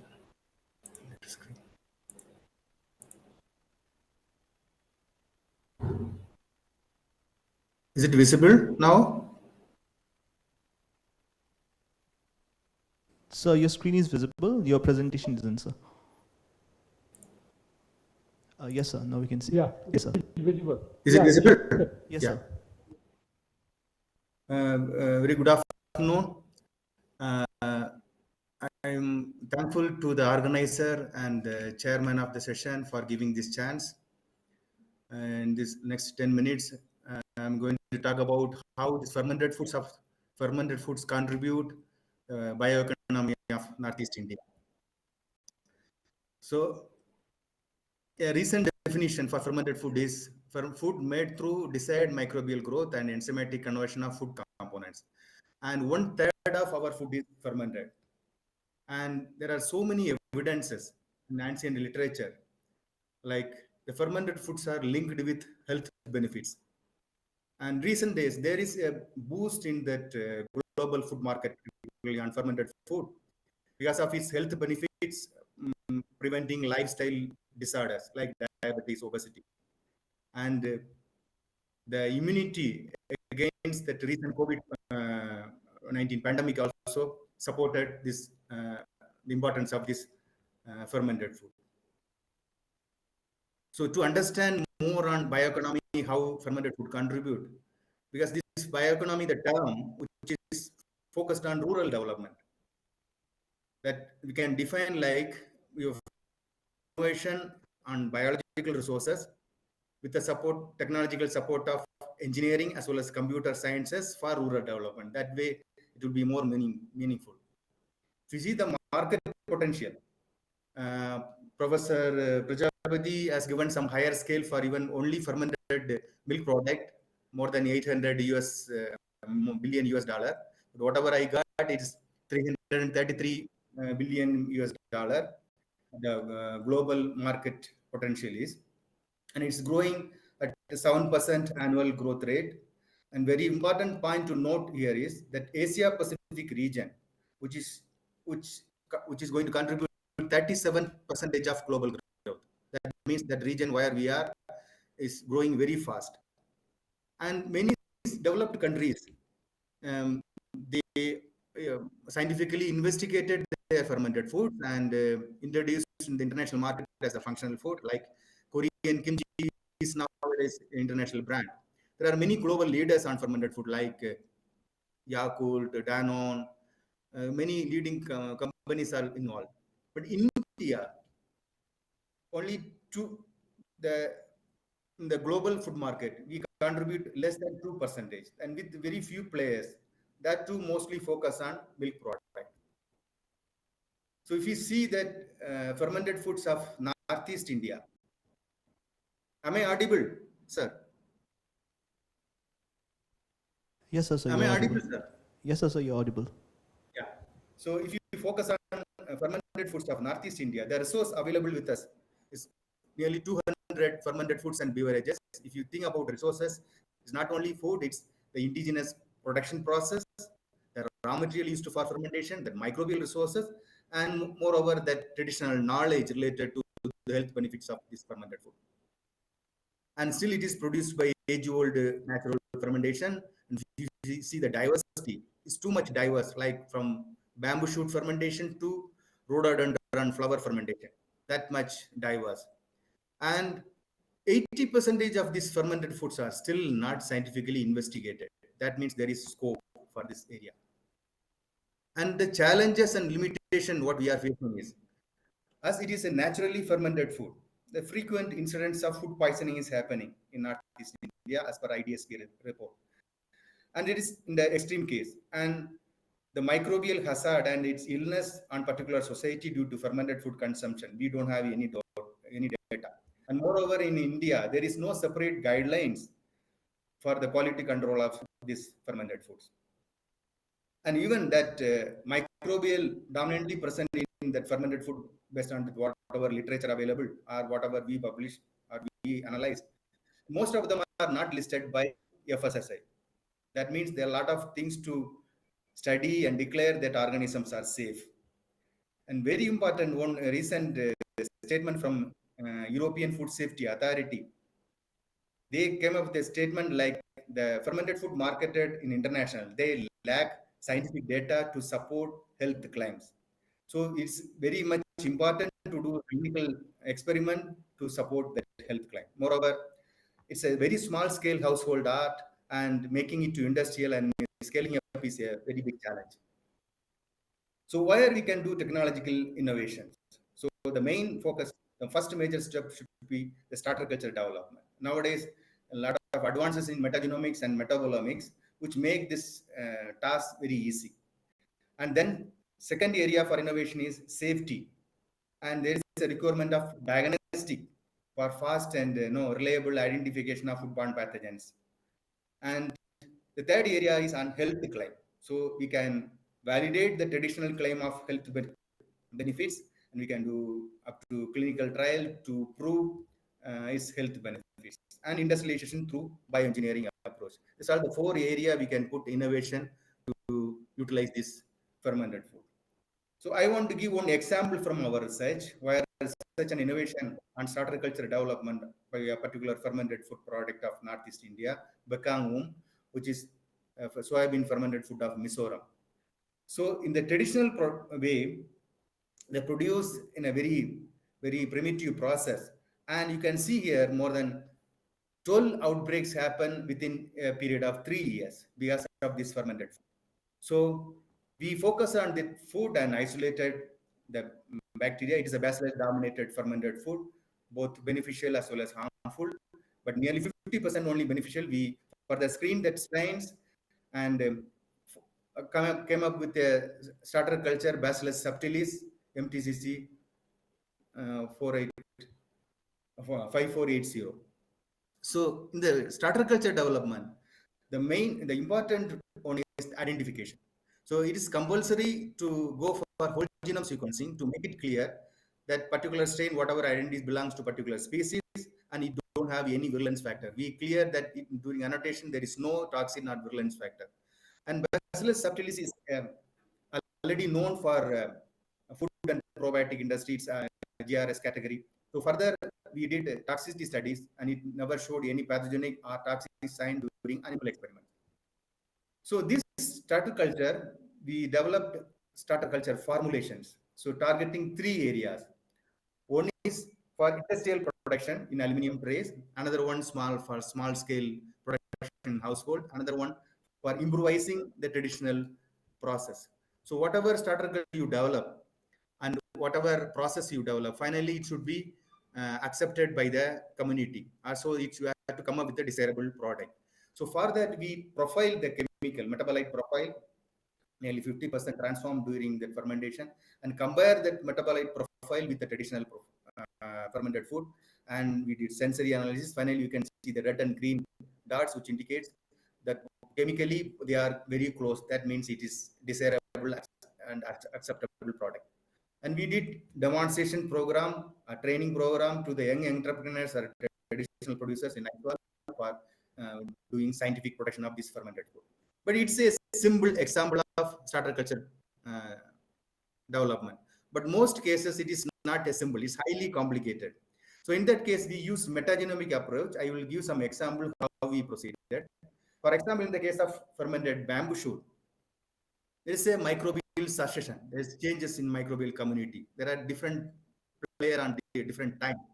So if you select the bacteria from the finished product and use the starter culture, you will not be successful. So the same way, if you go ngari fermentation, it's a year-long fermentation. There is a dynamics. There's a lot of changes happening.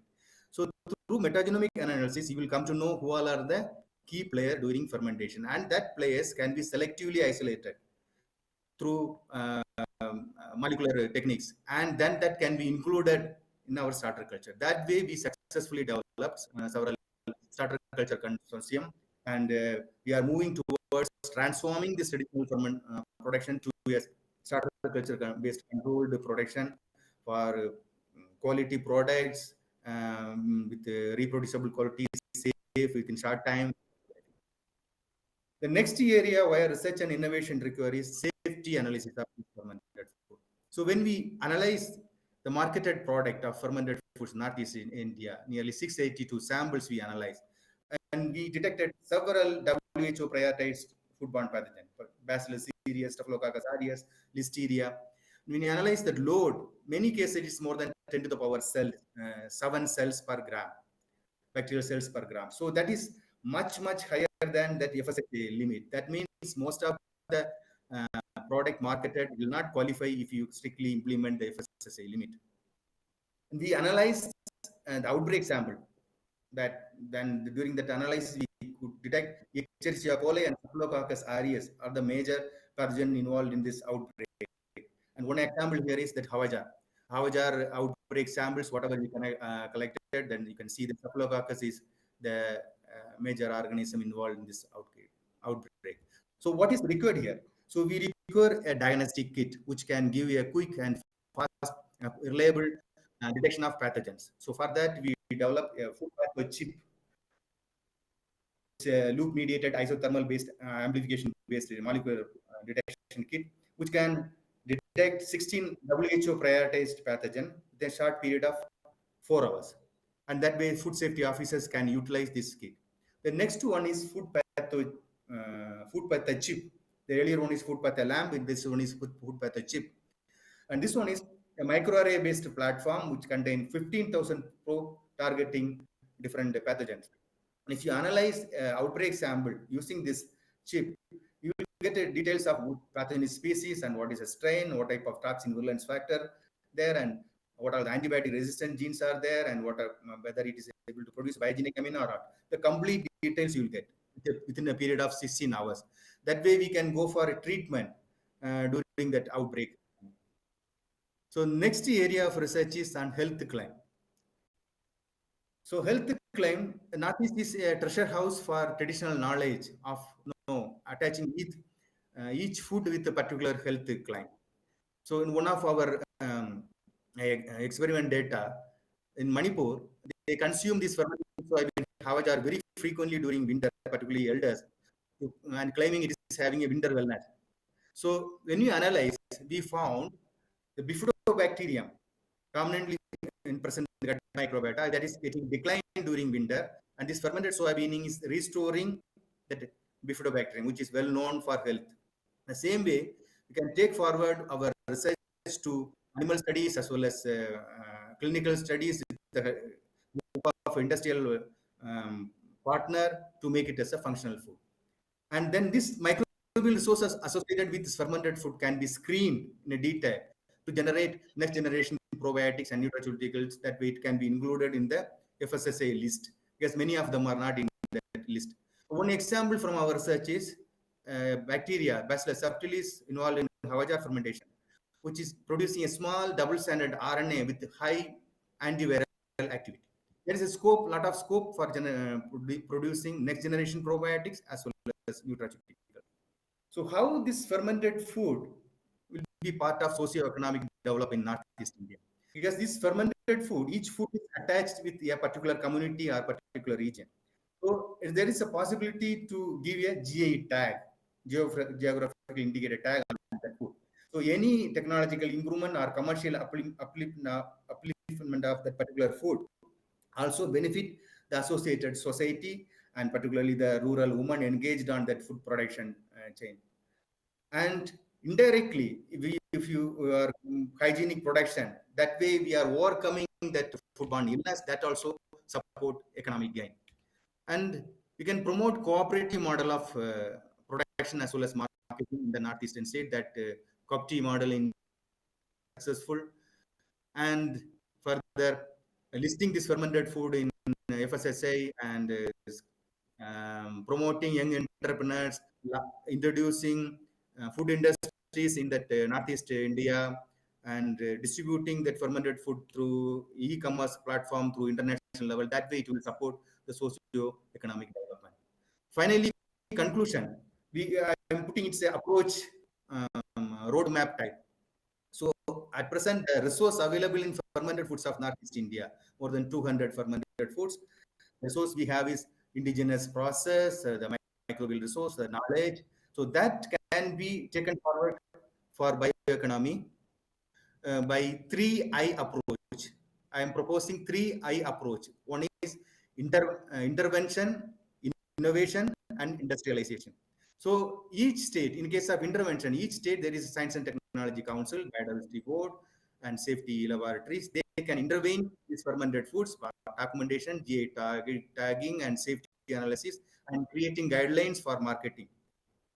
And for innovation, that R&D institutions in Northeast are in collaboration with other leading institutions, with industries. They can go for starter culture development and analyzing health benefits to make it as a functional food. And this can take forward to industrial product through cooperative model or young entrepreneur, or through e-marketing. It can go up to international level. That way it will support bioeconomy of Northeast India. It's an overall approach role. So this is my last slide. So as we progress towards One Earth, One Health, I propose let this fermented food, let us declare as a functional food, make it available in the international market. Let fermented food be our medicine. And there is a big opportunity in this region. 30% of global fermented food growth is going to happen in the Asian region. So establishing a food industry in this area, it will boost our economy. And by putting more research and innovation on this fermented food, that fermented food also can contribute our 5 billion economy we target. Thank you. Thank you so much. Any question is there, I can answer. Yeah. Thank you, Dr. Jairam. Sir. Can you stop your sharing slide? Yeah. Any questions from the audience? If anyone has any questions, please let us know. If not, I think we can move on with the next. Okay. Before we move, thank you very much, Dr. Jairam. Thank you, sir. It was a wonderful presentation, very informative. Thank you. And I think now we can invite Professor Stoney. Before that, I request Ronak to introduce him. Thank you so much, Dr. Jairam and Professor Tama. Before Professor Soni presents his lecture on bioeconomy of alcoholic fermented beverages in India, I'd like to give a short introduction to Professor Soni and his work. So, Professor S.K. Soni is Professor of Microbiology at the Punjab University and is known for seemingly integrating academia with industry and leadership roles. He has been the chairman of the Department of Microbiology, the director of Industry Institute Partnership Program, and the nodal officer of IPR cell at Punjab University, Chandigarh. He is an accomplished author and has many publications and more than 3,000 citations. Dr. Soni has guided more than 25 PhD students and holds editorial roles in 13 international journals, which shows his influential standing in microbiology and biotechnology. So over to you, Professor Soni. Good afternoon to all of you. I'm thankful to the organizers for inviting me to share my experience in the field of fermented alcoholic beverages. Am I audible? Hello? Audible. You're audible. You're audible. Is my slide visible? Yes, visible. So my topic is bioeconomy of alcoholic fermented beverages in India. As many of the speakers, they have defined bioeconomy. Bioeconomy. Basically, bioeconomy refers to an economic system in which sustainable renewable biomass residues they are utilized to produce a wide range of the value-added products, including food materials, chemicals, energy, generally with the involvement of microorganisms. It is closely linked to the principles of sustainability and the integration of biotechnology and life sciences into various industries. Fermentation technology plays a crucial role in the realm of bioeconomy. Professor Realizes Soni, I'm sorry to interrupt, sir, but your screen it's not in presentation mode. So if you could kindly switch to presentation mode. Sure, just a minute. There is some problem, I think. Let me.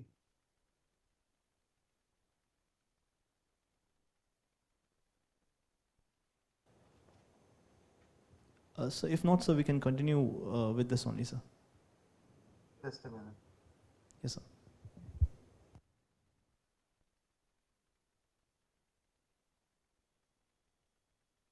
Is it now visible? Yes, sir. So the slide had changed at least. Yes, sir. Better now. Yes, sir. So, bioeconomy of alcoholic fermented beverages in India. And many of the speakers, they have already defined bioeconomy, which basically refers to economic system in which sustainable renewable biomass residues they are utilized to produce a wide range of the value-added products, including food materials, chemicals, energy, generally with the involvement of microorganisms. It is closely linked to the principles of sustainability and the integration of biotechnology and life sciences into various industries. Fermentation technology plays a crucial role in the realm of bioeconomy, relying on the indispensable presence of suitable microorganisms. Now, fermented products, a fundamental component of the bioeconomy. Fermentation is the oldest method of food processing and food preservation. Several classifications have been used to categorize the wide spectrum of fermented foods, including the type of microorganism, on the basis of the type of microorganism involved, on the basis of the raw material, and on the basis of the type of fermentation involved. Fermented foods are easily digestible, more nutritious, they have functional properties, and they are safe in terms of the transmission of pathogenic microorganisms. And one of the important groups of the fermented food is the alcoholic beverages. And we also know that the father of fermentation is Louis Pasteur, who discovered the role of microorganisms in the transformation of matter. And fermentation was one example of the transformation of matter, which was observed by Louis Pasteur in the middle of 19th century. Ethanol fermentation was the first fermentation known to the mankind, and it is also the largest volume industrial fermentation today. And yeast, a facultative microorganism, was established to be responsible for the conversion of sugar into ethanol under anaerobic condition. Now, fermentation in alcohol production. Alcoholic fermentation is a natural metabolic process in which microorganisms, primarily the yeast in the form of Saccharomyces cerevisiae, it converts sugar into alcohol, carbon dioxide, and various flavored compounds. It is a crucial step in the production of alcoholic beverages. And alcohol fermentation is a complex biochemical process involving several steps involving the yeast activation, sugar breakdown, pyruvate conversion, and we know that sugar breakdown by the yeast is leading to the formation of pyruvate as part of the EMP pathway, as part of the glycolysis. And then pyruvate is first converted into acetaldehyde and then into ethanol. And after that, there is a release of some flavored compounds. So the natural process of fermentation is crucial in the creation of a wide range of the alcoholic beverages, from beer to wine to spirits, and the traditional brews, each with its unique characteristic shaped by the fermentation process. Now, the raw materials which are employed, which are used for the alcohol production, there are a wide range of the raw materials. We have the cereal grains and root tubers, which are rich in starch. And we know that the grains and the root tubers, they are primary source of fermentable sugar in many alcoholic beverages. Like rice, barley, and wheat are commonly used in the beer production and also in the whiskey production. Then we have a sugar cane. Sugarcane is a rich source of sucrose, which is a readily fermentable sugar. It is primary ingredient in the production of rum and some other traditional spirits. And it is also used as a raw material in the production of the Indian whiskeys, which are also known as the country liquors. Then we have fruits. We have grapes, apples, and a wide range of the other fruits which are involved in the production of the wines. And herbs and spirits, they are also used in the production of various botanical spirits like gin, and they impart unique flavors and aromas in the final product. Now, there are two main categories of the alcoholic beverages. They are non-distilled. We have wines, beers in this category, and then we have the distilled beverages, in which the fermentation is followed by distillation, which is followed by blending, and then which is followed by maturation. We have whiskey, brandy, rum, vodka, and gin, and they all have a alcohol content of 42.8%. I mean, the distilled beverages which are available in India, they have an alcohol content of 42.8% volume by volume. And in the wine, the average alcohol content is around 12%, and the beer it varies from 4 to 8%. Now, what is the significance of the alcoholic beverages in India? Alcoholic fermented beverages, they hold a significant cultural, economic, and social importance in India. They are important as far as the cultural, they have cultural and ritual significance. Alcoholic beverages, they have been an integral part of the Indian culture for centuries, playing role in religious ceremonies, festivals, and also social gatherings. They are responsible for economic contribution. The alcoholic beverage industry in India is a substantial contributor to the national economy, generating significant revenue through taxes, licenses, and exports. It also provides employment opportunities to a wide range of the persons which are involved in forming, production, distribution, and retail selling of these beverages. Then the alcoholic beverages, they are also significant in agricultural and rural development.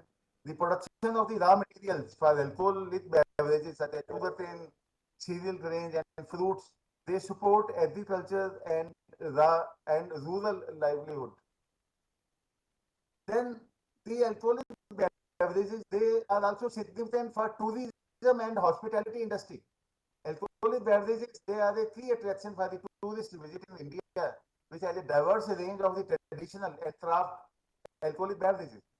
They also have export opportunities.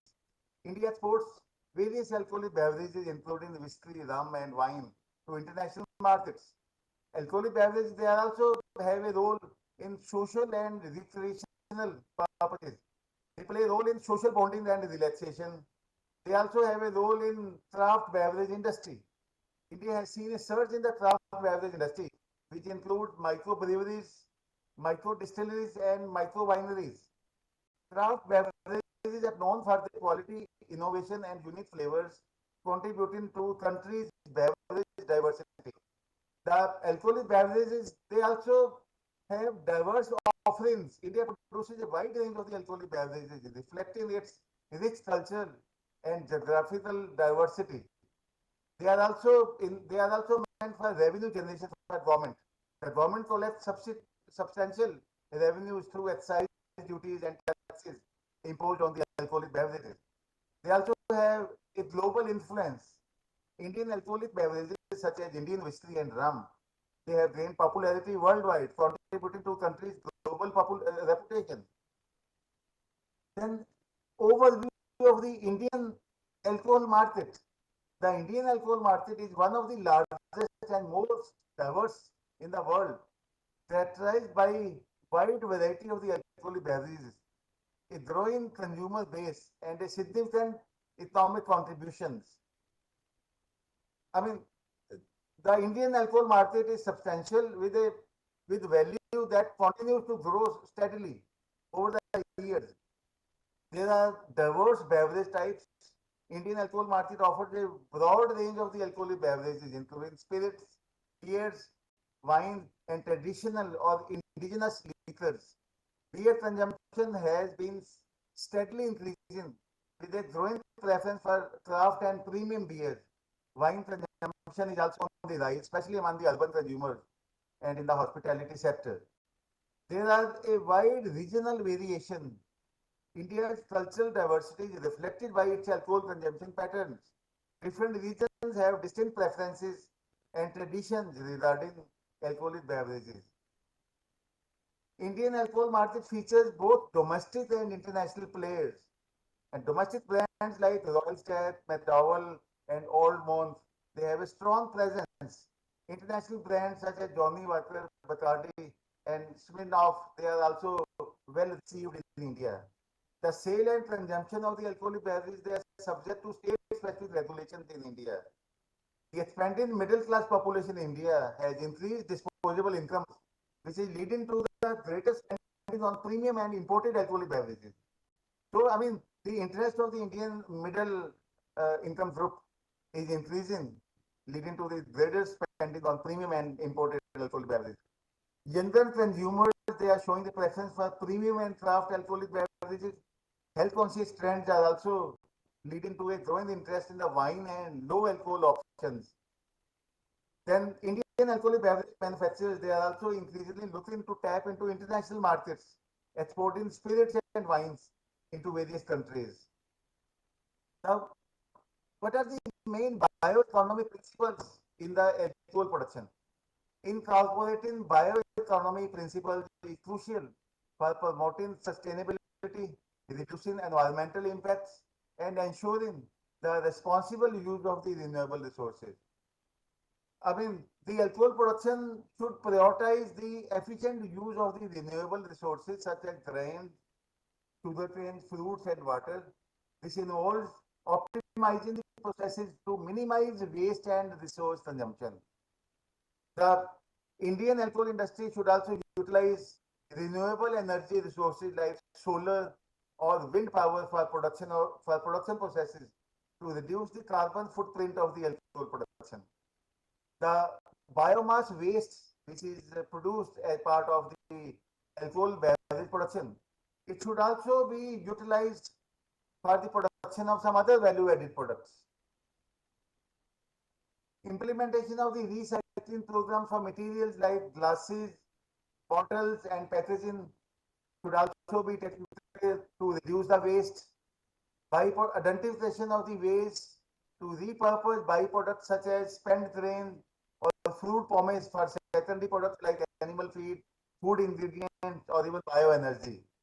Implementation of the water efficient practices and wastewater treatment systems should also be implemented to reduce water consumption and minimize the environmental impact. Now, what are the future trends in the alcohol industry in India? Now, as we all know that there are biotechnology advancements. So the first future trend is the genetic engineering of the yeast.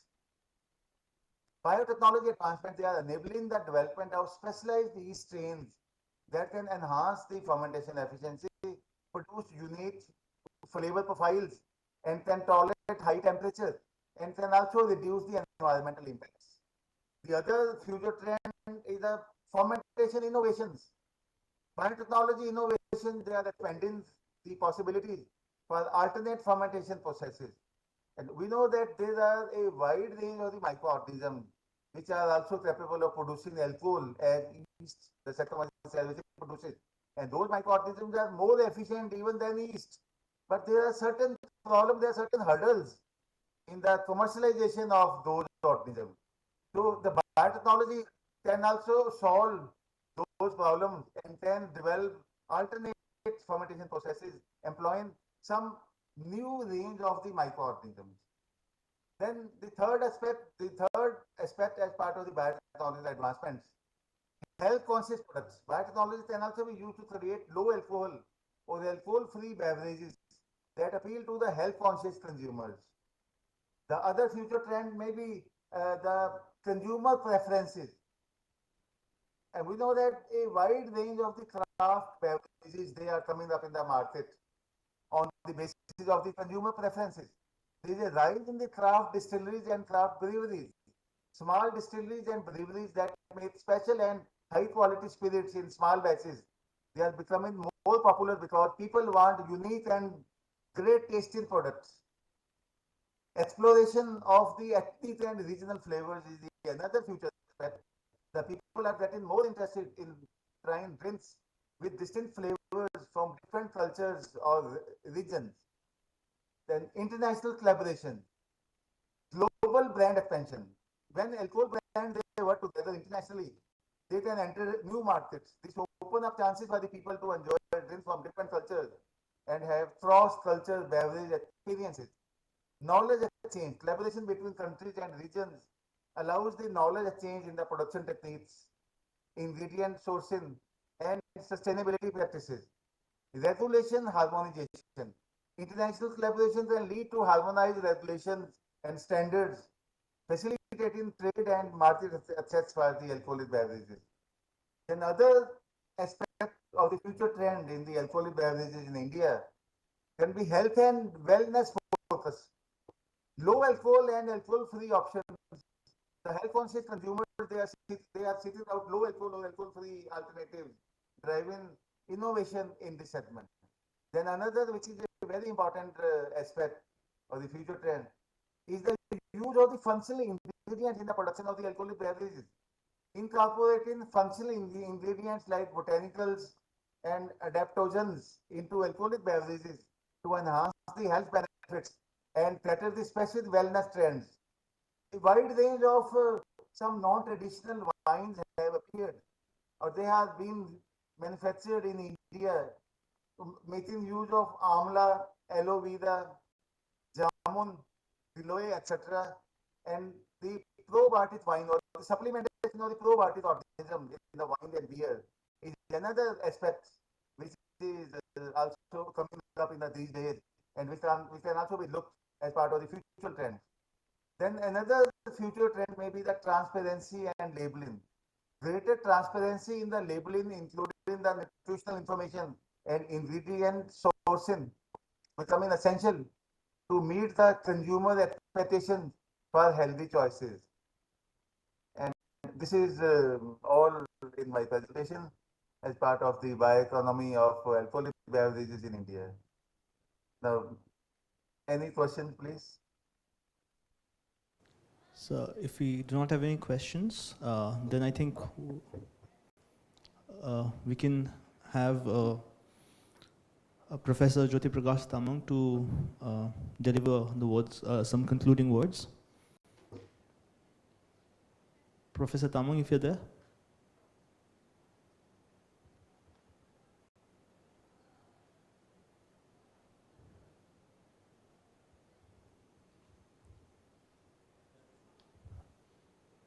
Okay. Is it okay? Yes, sir. Thank you so much, Dr. Soni, for your presentation.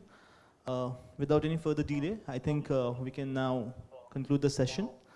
I'd first like to thank all of the presenters for today's session. That is Dr. John Jyoti Kalita, Dr. Anup Jyoti Bharali, Dr. Diganta Narzari, Professor J.B. Prajapati, Dr. Kumara Swami Jayaram, and Professor S.K. Soni. All of your presentations were really insightful, and I'm pretty sure that the attendees, they had a lot to learn. Most importantly, I'd like to thank Professor Jyoti Prakash Tamang, who really is a titan in this field of fermented foods. Thank you so much, sir, for agreeing to chair the session.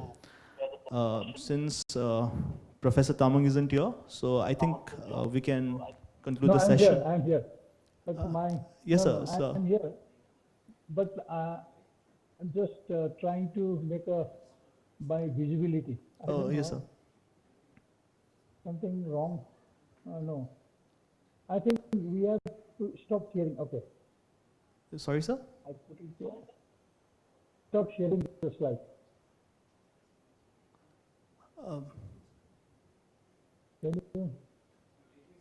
I don't know.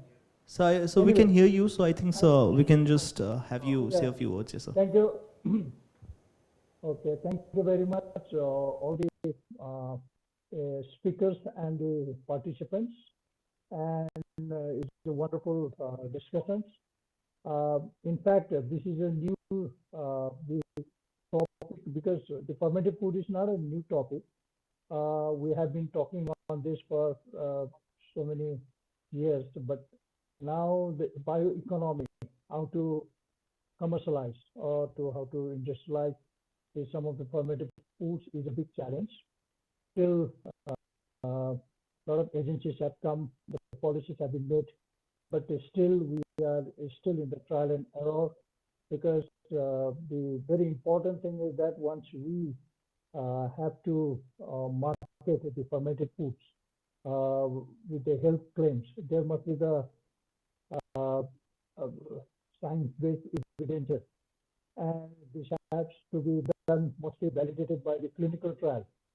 Animal models we can do, but the clinical trials is still a big challenge, especially for the fermented foods and all, because it is all being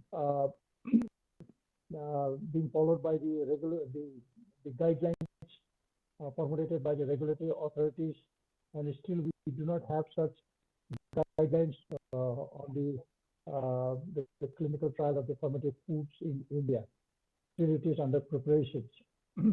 So, once we claim that this had some certain health claims that this fermented foods can cure cancer, it has got the antioxidant, it has the anti-obesity, whatever the things. And now there are so many the foods, the probiotic products have come in the market, but actually they do not have much evidence-based science.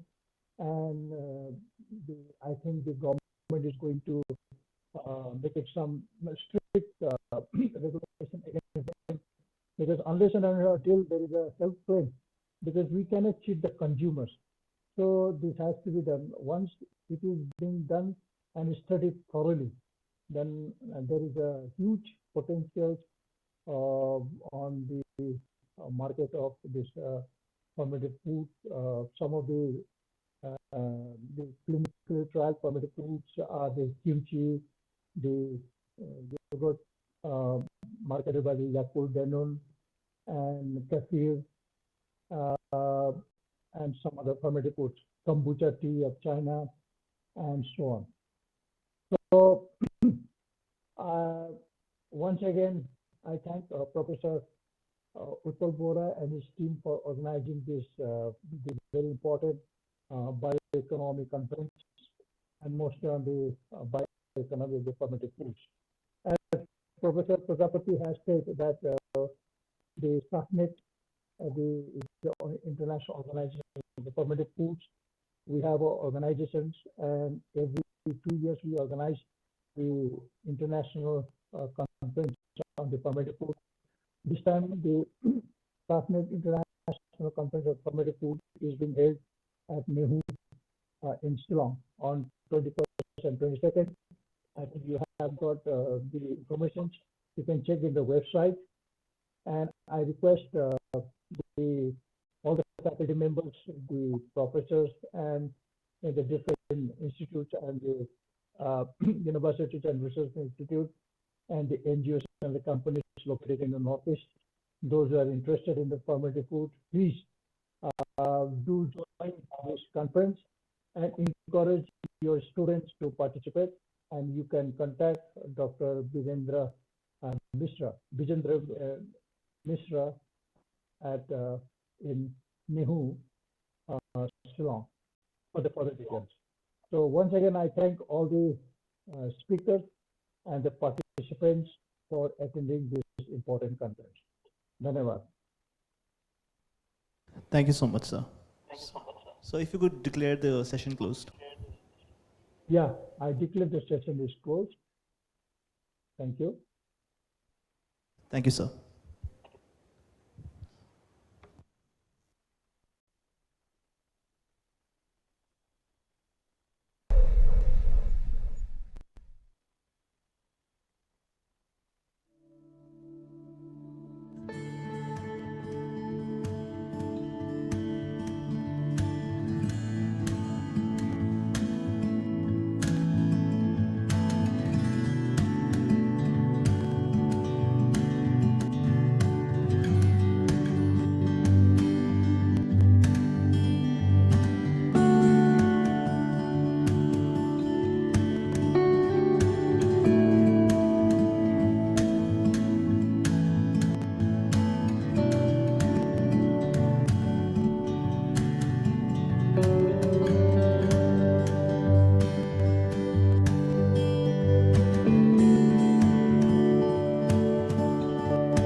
Kostom, can you be inside?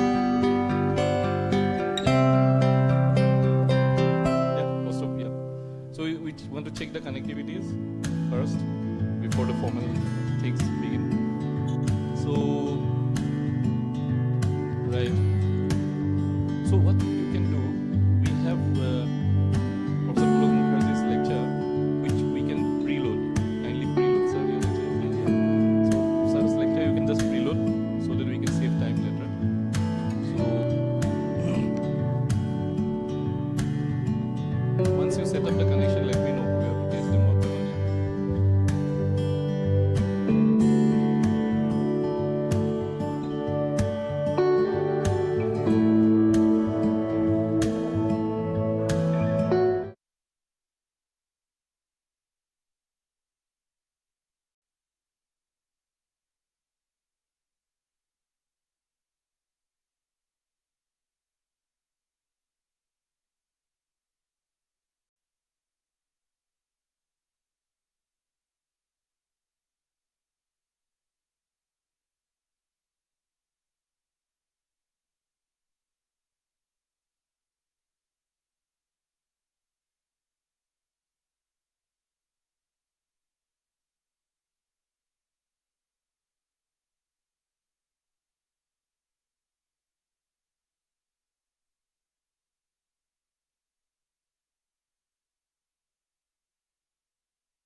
It's here on the thing, okay? Yeah.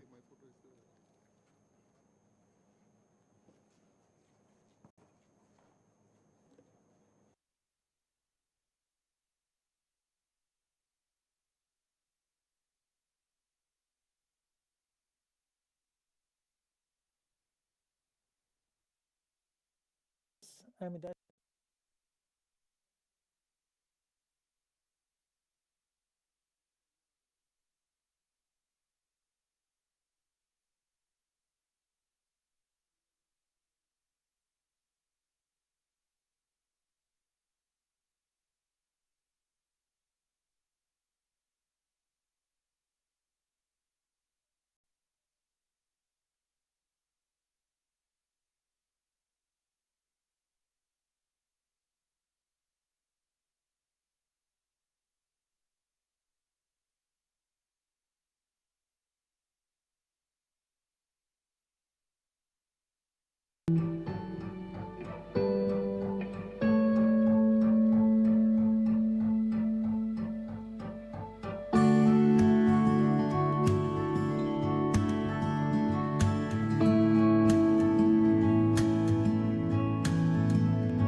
Thank you.